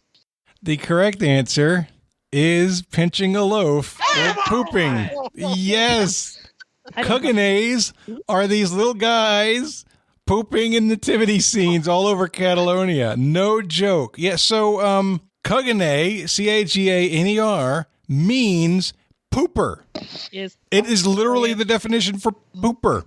It is literally copping a squat, pants down, out, and a little brown turd on the ground underneath him. I've seen those garden gnomes that are doing that. I didn't realize that was a whole genre. It is now popular to make Cuganers of all kinds of people. So in the picture I saw, there was a Castro, there was a Putin, and there was a Dalai Lama. All copping a squat and pinching one off. Cats could be paid for this? David, you are my new hero, and that is no bullshit. Cheyenne, from here forward, when I suggest sex with sheep, I expect you to be all in. Come on, Cheyenne. He usually is. You heard us laughing, Cheyenne. Why was that not even considered? Oh my god! And Justin over here saying crap. I'm just sorry about that. I know, you said crap. And I'm like, Justin. We had 2 lead changes in the round, a score of 122 to 120. Justin, David, and Emily have maintained their lead going into the 6th round. Round 6, question 1. Your category is Cowboys. If we lose on pooping, this is on you. Honestly, if you lose, it's going to be on Spuds McKenzie. So what was that? If we lose what?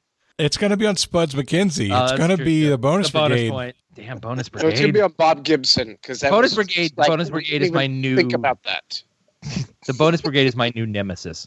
There you go. All right, here's your question in Cowboys. What Hollywood leading man was a consistent earner as a quiet, talking cowboy and military hero from the 30s until his retirement in the early 60s? The movie Blazing Saddles paid homage to this actor when Sheriff Bart said, "You do it for this man," and the crowd repeated his name reverently as the angels sang it from the heavens.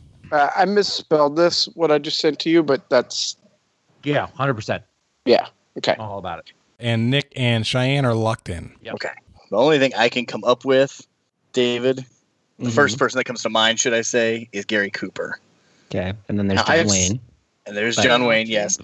Which he died in late 70s, exactly. And Okay. I think, and I know he did, I think True Grit was in the early 70s. So early 60s is when this person would have stopped acting, or roughly. Mm-hmm. I've seen Blazing Saddles a dozen times. I cannot picture this friggin' scene to save my life. I've also only seen it once, and I forgot that I had watched it. So Daniel and I were talking about it. I was like, I've never seen that. And he's like, you watched it with me literally like a month ago. And I was like, oh, oops. This is another one of those movies, though, that I think I've seen like 30 to 45 minutes of, like in 20 different segments. So I've seen the movie a bunch, but never from like start to finish. So as a young child, instead of getting a Shirley Temple, I used to get a Roy Rogers. He's a cowboy actor. Ooh. I don't know anything about him. I don't know age. I don't know like when he acted. I don't either, but I like that. The only reason I was going towards Cooper is because of the military thing. And I know he was in he was in Sergeant York, I think. He started as Sergeant York. Mm-hmm. And High Noon, of course, he's the kind of the sheriff that's trying to retire. High Noon was in 52, and he was pretty old at the time. Said early 60s, so... Yeah. I mean, that's why... I don't know why. That's just the... Roy Rogers. I'm trying to think of his, like... I guess I know a lot about one, but I can't tell you anything about the rest of them. Roy Rogers, a Coke with grenadine. Exactly. I'll have one right now, please. Quite tasty. Exactly. Sorry, Miller y'all. Lite. Cooper's fine with me. I don't have an inroads either way. Yeah. Okay. Let's, okay. Then I guess if everybody's cool with that, we'll lock in with Gary Cooper. No, just Cooper. Just Cooper. I apologize. Yes, just Cooper. Very important. We've seen it happen. We've seen it happen. Just Cooper. It's going to be the elusive Thaddeus Cooper. That, yes, just Cooper. All right, so Nick and Cheyenne, you locked in first. I don't really have any flavor text or anything fun to throw into this, but the Angels I'm thinking is like a reference to the California Angels, which was Gene Autry. Owned them, and he was a cowboy. So Gene Autry is our answer. Okay. That's a very good guess. Jonathan's face is, wow, you read a lot more into that question than I intended. So the correct answer, here's the quote. Sheriff Bart turns around as the townspeople are all saying, "It can never be done. You want us to do this? You want us to do that? It simply can't be done." And Sheriff Bart turns around and says, "You do it for Randolph Scott." And everybody in the town pulls their hat off and puts it over their heart, and they all say, "Randolph Scott." And the Angels chorus, "Randolph Scott." Yeah, that's a whole thing, guys. Anyone? I don't remember that scene at all. I don't know what you're talking about. And Justin's seen it more than... The correct answer is Randolph Scott, and when you rewatch it, you will be very upset with yourselves. No harm, no foul, thank God. Yes, you know what, Justin? We watched that the day after Halloween. I have to first watch it. Yes, that is true. The world is closing in. Nick, you just took an answer from a guy who's never even watched it. I made a mistake. Mistakes. All right.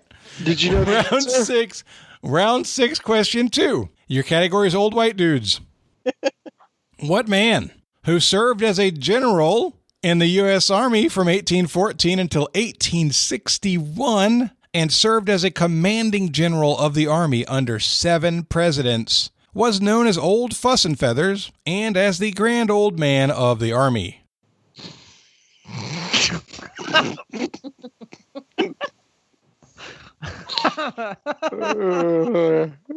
If you're answering Pooping Smith, that is an incorrect answer. If you've got nothing, Cheyenne, I stand confident with my answer.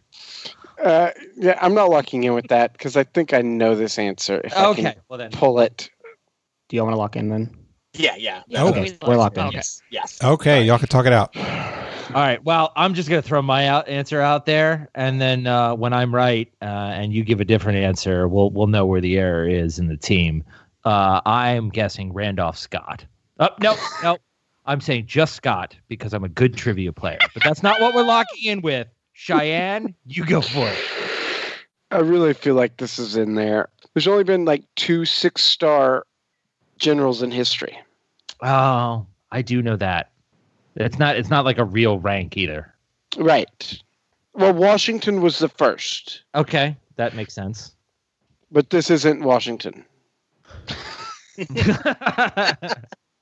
Sometimes it's like the best way to get to an answer is to like eliminate the thing that you know is wrong. Okay, Washington is wrong. Eliminate. Yeah, I got that. Thanks. Okay. I don't want to belabor this whole thing. Too late. Yeah, sorry. Sorry, I'm trying to answer correctly. No, that's never the way to go. That's always a terrible play. Plan E. You tried that at the start of the game, and that strategy failed work, miserably. So plan E, funny answer. Then you do it.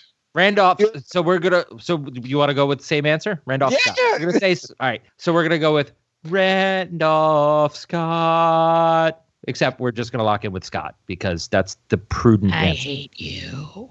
What? Why? All right. Justin, Emily, and David.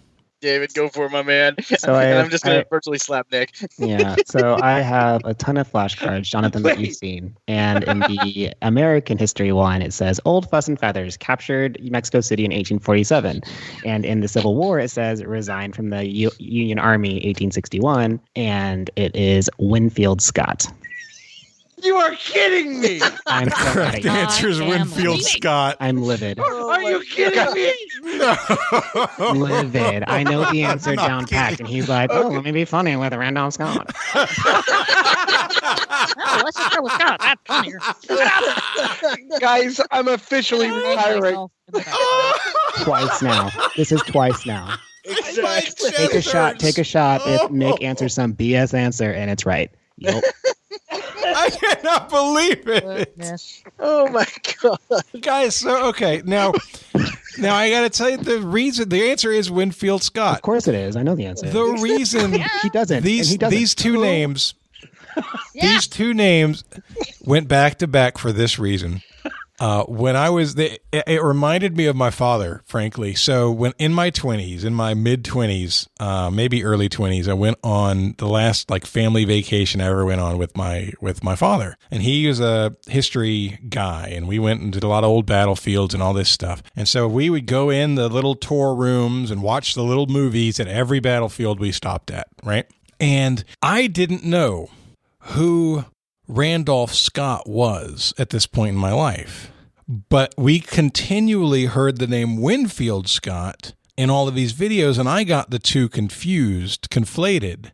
And so I was asking my dad, I'm like, so are they talking about the guy that they all put their hands over their hearts for in Blazing Saddles? And he got a big laugh, and he's like, no, they're talking about this guy. But from then on out, for the rest of our vacation, and I'm talking about weeks, 2 weeks, every time we heard Winfield Scott, my brother and I, Michael, would put our hands over our hearts as quickly as we could, and we'd both go, Winfield Scott. And my father would be in 2 or 3 rows behind us. I remember this. This is one of my favorite memories of my dad. I remember doing this little joke and looking up, and he was studiously trying to look at the screen and not make eye contact with me or Michael.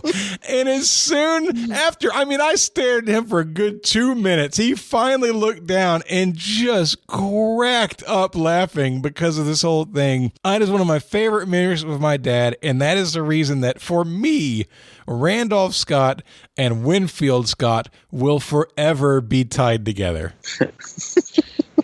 See, what I will always tie them together. When I was coming up with that answer, I said to myself, think game theory. Jonathan wrote this game. So think back to all the things you know about how Jonathan writes a game, and then guess out your ass. If your next question isn't about a Scott, I'm gonna be so mad. Right. See, I'm gonna preemptively lock in with Willard Scott.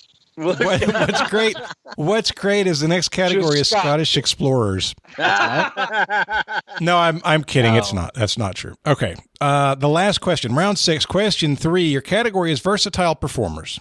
And this is another question inspired by Rachel Schumann, by the way. So thank you, Rachel. She doubled up in this episode. Thanks, Rachel. What made-for-TV drummer has become a talented voice actor over the years, perhaps most notably becoming the voice of Arthur in the Tick cartoons from the 1990s? You guys want to lock that one in? Yeah. Yeah, sure. Okay, do it. Okay, perfect. We will lock that in. All right, Nick and Cheyenne. All right, so I don't have any good good answers here. Oh, we both came up with the same answer at the same time. Let's go with that. I know, but I think it's wrong. Okay. We just started naming famous voice actors. So we went Billy West, Mel Blanc, Mark Hamill. Seller was supposed to be Welker. Yeah, and then we both said Frank Welker. But none of those are drummers. No. Where do we get made for TV drummer? The only like made for TV, like the only thing that makes sense for made for TV drummer is like the Monkees, right? So it's not a real band. Yeah, but not made for TV. Like, it's not a real band. It's a made for TV drummer, right? It's like a made up band. So who is I don't know, who is the drummer of the Monkees? I have no idea. Neither do I. There was a thing called a Davy Jones in there. Yeah, Davy Jones was the lead singer. Yeah, and there was a Peter something. What was the? I don't know. I don't know who was in that band. So we know that Davy Jones was a member of the band. Maybe he was the drummer. So I don't think he was. I'd rather go with the one that we both put at the same time, just because we did that at the same time. Okay, if that's the case, then let's just go with Welker. Yeah. All right. Okay. Because that way it could be Frank Welker or Wes Welker or any. Oh my God!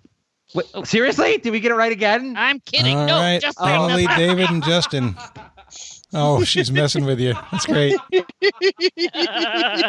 Did you have a brief moment of hope, Nick? I really did. I really thought we had nailed it again for no reason. We'll jump through this microphone. She really got me. She did. That was good. All right, I feel bad now.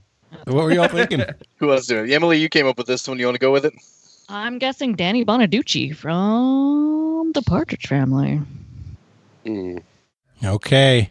Nick and Cheyenne, y'all, we're getting there. Damn this it. person is actually a guitarist and was told, hey, you're going to be the drummer on the show. And he had to go learn how to play drums because he wasn't a drummer at all, had never played a drum in his life. The drummer of the Monkees Oh, you're kidding me. is Mickey Dolenz. Mickey Dolenz. I told you, Mickey You know what? You know what? We don't get the points, but I'm taking credit.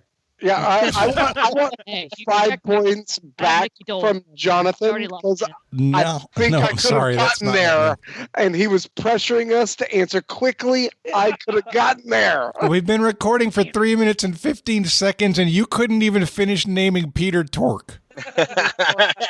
You didn't even mention Michael Naismith. I don't want to hear it. God. I know, we went through the Mickey freaking Dolenz. Monkeys, but we liked. Dang it. Sorry about that. Yeah, David. so Mickey Dolenz, the drummer from the Monkees, I had was the nothing voice there. of Arthur on The I Tick. did not know. Really? That's what I don't want to get lost. That was the point of the question. I mean, I watched The Tick, but I would not have told you anything about any of the voice actors for it.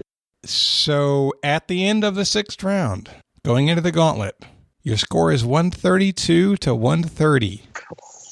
Justin, Emily, and David have a 2-point lead. Your category for the gauntlet Oh no. is Foxy. Foxy is your category. We're locked in. We're locked in. All right, we are locked in with our wager. All right, here we go. We got 3 questions. They're going to determine everything in the category of Foxy. Question 1. Foxy Brown's success as a female rapper at an early age led to a bidding war between record labels to sign her that was eventually won by what label in 1996? This label is also home to artists like Jay-Z and LL Cool J in the same era. You good on that? I'm like 90% sure. Okay. Is that a lock-in? Yeah. Oh yeah, we're locked in. Yeah. Okay. You guys can talk. All right, perfect. Yes, David, that's what I was getting ready to text you right now. Let's lock that in. Good. Sweet. Yep, we're locked in. Okay. Question 2.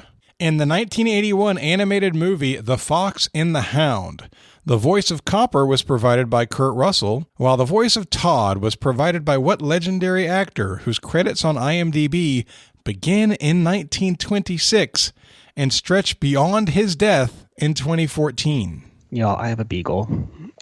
Nice. I have a hound dog.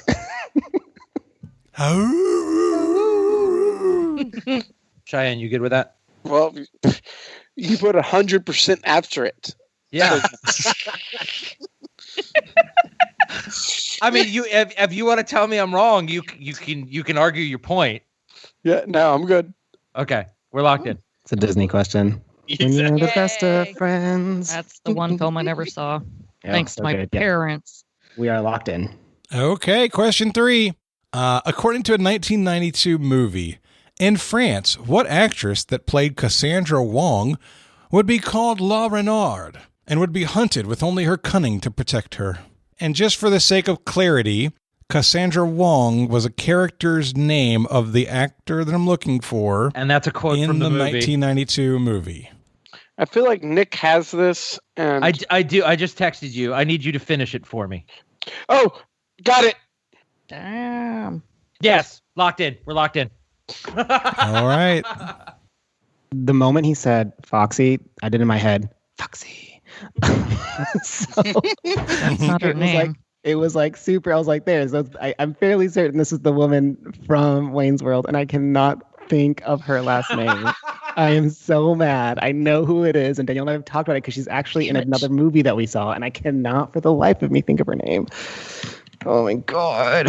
Which one is she? What? I don't know what character The we're talking Carrera about. girl? Asia Carrera? Is that who It's we're not talking Asia. about? It's Carrera. Okay. We don't have to use first names. We don't have to. You're right. Yeah, we that's do true. not. We do Justin, not. I do think we just learned something about you, though. We really did learn something about Justin. Is that an adult film star? I think it is. Yes, it is. I do have a text message that says Asia on there, so. Was this Her name one of was those from like the 90s Carrera. all over the internet?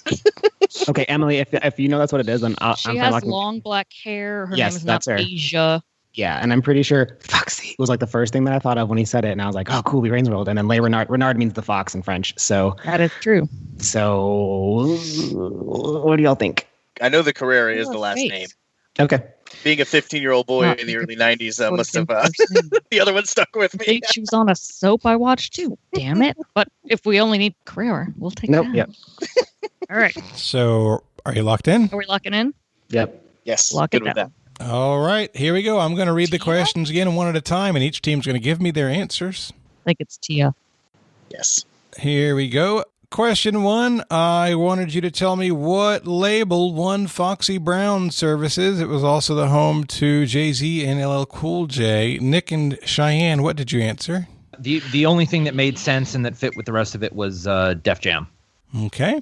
Emily, Justin, and David, what did you say? Yes, we also went with Def Jam Records, correct. That was Okay. that was our agreement.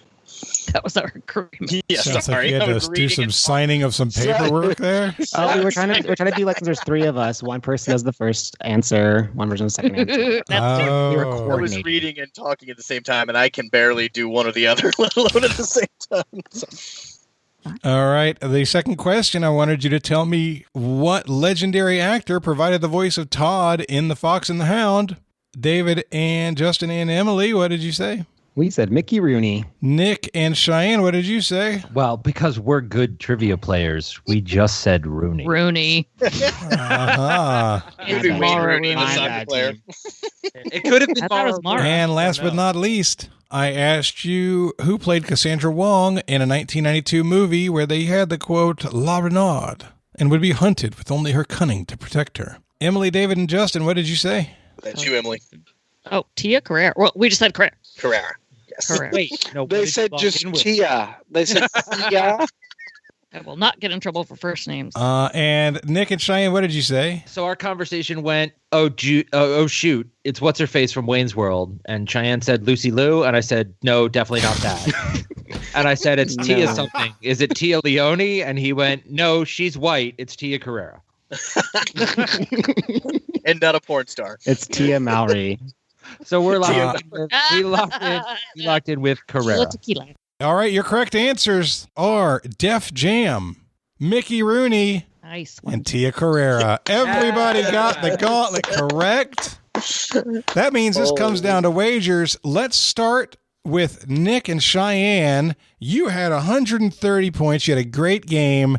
How many points are you going to add to your total? When you play a game, what do you wager? Right. We debated wagering 140, and then Cheyenne said, no, let's go 150. And we ended up going 130. So doubling up for a total score of 260. Nick and Cheyenne did the best they can do. David, Justin, and Emily, you had 132 going into the gauntlet. Your fate depends on how aggressively you wagered. What was your wager? David, would you like to?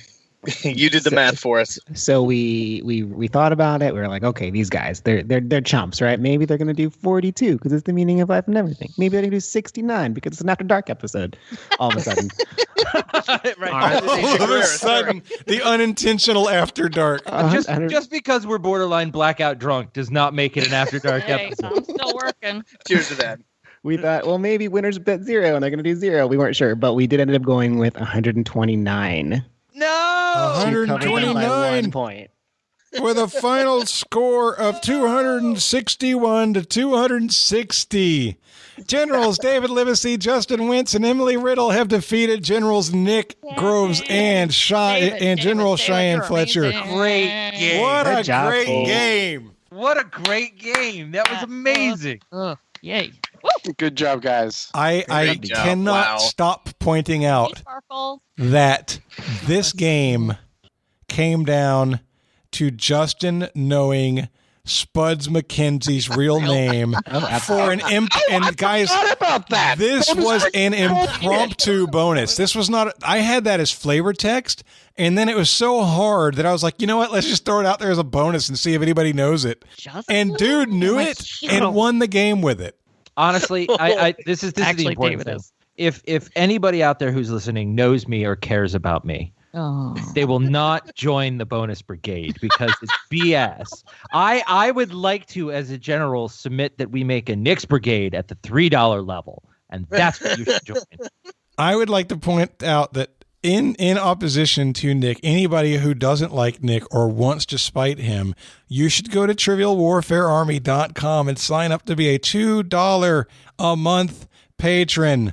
The bonus brigade, $2 a month, represents the 2-point bonus questions. Ooh, Sign up and show Nick who's boss. I was kind of thinking the same thing, that like as soon as Nick got to his point of like, if anybody out there who cares about me or likes me, he should have stopped talking. Right. Because nobody was going to respond. I think it's a ridiculous marketing tactic, Jonathan, because there's nobody that would do that just to spite me.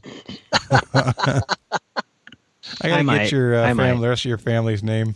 Oh, David's going to sign up with a different address. He's a general and a member of the bonus brigade. It did get us this win, y'all. Way to go, Justin. That's true.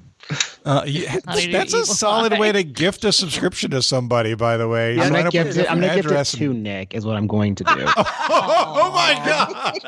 I'm going to sign it up as Nick, the loser. Gross. Gift him 13 of them, and then he'll technically be paying more than Cheyenne with his bonus. And he's going to love the bonus brigade. You're out there. Then. Do not gift me 100 different copies of the bonus brigade membership. Don't do it. Before we go, we are going to do shout outs and promote causes that we care about. We're going to start with Cheyenne. Okay, so I actually have like a stupid long list that I want to shout out real quick, but I'm going to try to do it really fast. Micro Machine Man style. Since all this has happened, I've been playing a ton of online trivia, and I've met a lot of people, and they're all amazing. And I've been playing some games. Jason Borsum's Liquid Courage game, Russ Friedwald's Trivia Workshop, Aaron Barclay's Orange Cat, Jeff's Trivia out of Oakland. I don't know Jeff's last name. And RMT is also Jeff. And then the people I've been playing with are Kathleen Guess and John Presloyd and Henry Herron and AJ Mass, Aniki Garcia and Tim. We'll forget him. Lexi Beamer, Jason McKibben, Matt Goodersonke, crazy last name, I don't know how to say that. Debo and Brees, and then John Liu, Leslie Hyman, Russ Friedwald again, a guy y'all have probably heard of, Jeff Sigurtan, and then Mike Prorau. I don't know how to say his last name, but it's spelled Prorau. All right, that's it. That's an awfully big team. Y'all must do well. Those are multiple teams for different things. I know. Personally, I just think it's amazing that you played on a trivia team with Jeffrey Siguratan. That puts you in the, you're one of hundreds of thousands that fall into that category. Oh my God! Last night he said he was up to is it 1,030th game? It's over 1,000. Yeah. All right, Nick, your turn. So where Cheyenne is promoting other people and how amazing they are, and everybody should check out every one of the games that are being offered by those people. I will do the shameless self-promotion once again. We have an app coming out. It's called Trivial Rush. You can download it on the Google Play Store or on the Apple Store. It's a hell of a lot of fun. It's 10 questions in 60 seconds. The high score for the day wins the prize, and the prize is progressive. So the more people that play, the higher the number goes. So check it out. It's Trivial Rush, like I said, in all the app stores. You can check out more information on it at trivialrush.com. So download, play, have a good time. Let me know what you think. Outstanding. Emily, we'll go to you. I wasn't aware of this part of the program. Come on, you've been on here. You know what you're doing. I forgot because I drink all the beers in the house. That's why Justin went to the garage. He needed to protect the beers. That is a fact. Justin, tell me. You have a lot of causes. You love cats. You love spay and neuter. Talk about it. Oh, absolutely. That's, anything that spays and neuters. Like we have Cat Angels here. They spay and neuter not all my cats. My recent batch went through there. It costs little to nothing to spay and neuter your baby cats, and then they don't go out and make tons more baby cats, which is a problem in Florida because year-round they reproduce. Okay. I thought you were going to. So I think the message here is very clear: spay and neuter your cats, so Emily doesn't have to adopt them. Yeah. My house is only so big. I love how she started just spay and neuter everything. I was like, your children, your husbands. Why not? Yeah. We're full. All right, Justin, your turn. I guess my shout out is just to the Trivial Warfare Army as a whole. It's been a really, really cool thing to be a part of. And we've had a blast. We recently we're kind of starting back to our trivia life, and we had Stuart Everett reach out to us from the Trivia Warfare Stuart Army. And Sam went over, hung out with you guys, and we were we could not make our schedules work. But shout out to him. We did not get to meet him personally, so I went back and forth with him a little bit. He comes a couple times a year, so I'm excited to meet. When this last time we came and hung out with you and Carmela and the crew, we were wanting to get more involved in maybe going to Geek Bowl or some of those things, and then the world ended. So I just a shout out to you guys. It's been a blast. I feel like I know Nick and Cheyenne and David, all three of you guys. This is the first time I've ever actually talked to you guys. So really cool. Thank you, Jonathan, for putting it all together and making it happen. So you guys are the best. Absolutely. Thank you so much. It was fun. I was scared at the beginning because I don't know Facebook. You got to. I was like, Justin, come help me. Come help me right now. Come help me right now. I'm in the garage, Dan. Shut up. And David, we're going to wrap it up with you. So in general, I think usually what I usually say. In general, I've done it myself. There's the name of the episode. My normal spiel is be kind to others, do something random acts of kindness are kind of my thing. But what I would probably say now with quarantine and coronavirus, check up on a random person, see how they're doing. A lot of people are either by themselves or a lot of them are families who have kids. And this is a very hard time trying to do work and also take care of your kids, and then also teachers and stuff. It's a whole thing. So just be a support network for your friends and family, and just, do good things. I've never seen anybody hold up a finger while somebody else was doing their shout outs and promoting their causes, Nick. That was so unusual. But 1 second. What is it? No. You almost Kanye'd him for? No. I didn't want to say anything while David was saying stuff because it is incredibly important. Like you said, check in on other people. It could not be more important, especially in this time of everything that's going on with all the millions of problems that are in the world. Check in on a friend. They're a friend for a reason. Remember that. But yeah, what I wanted to say was I just want to get in one thing before you did the close. I want to put a shout out to the TWA, and I want to put a shout out to anybody who's listening to this episode. Please, please, please up your memberships on Patreon for Trivial Warfare. Up it to General, because if I get stuck with Cheyenne on another General's episode, I'm going to lose my...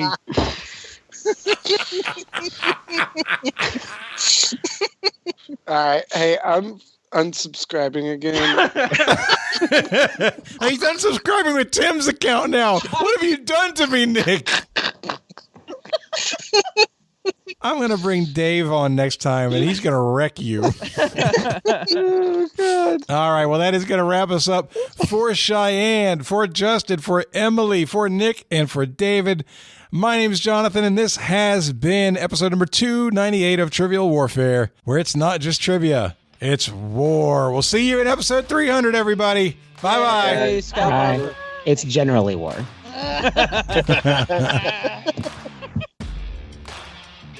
Thanks for listening to Trivial Warfare. Be sure to check out the revamped TrivialWarfare.com as your one-stop shop to submit questions, join the community, and get access to over 150 archived episodes. Warm It Up was written and performed by Matthew Stevens. This episode was edited and produced by me, Joel Sharpton. For help with your podcast, visit ProPodcastingServices.com.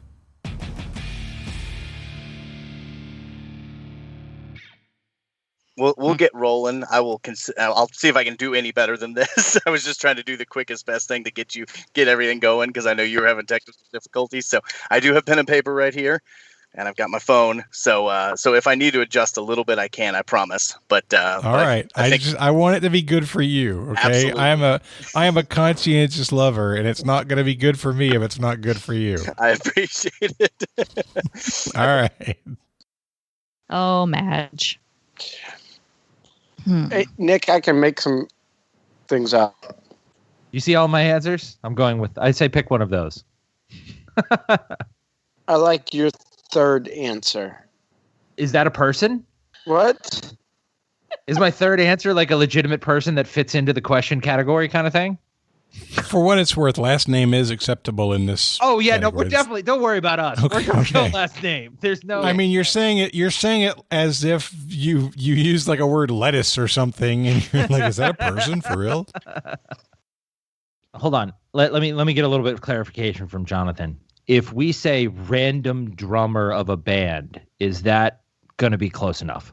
Yeah. No, unfortunately not. No, you're gonna need just slightly I more will actually need a name. Oh, okay. And you don't have to. Now, to be clear, you don't have to give me a right answer. Just have to give you an answer. Do have to answer. Okay. Yes. All right. Well, then I say. So I don't want you to feel pressure.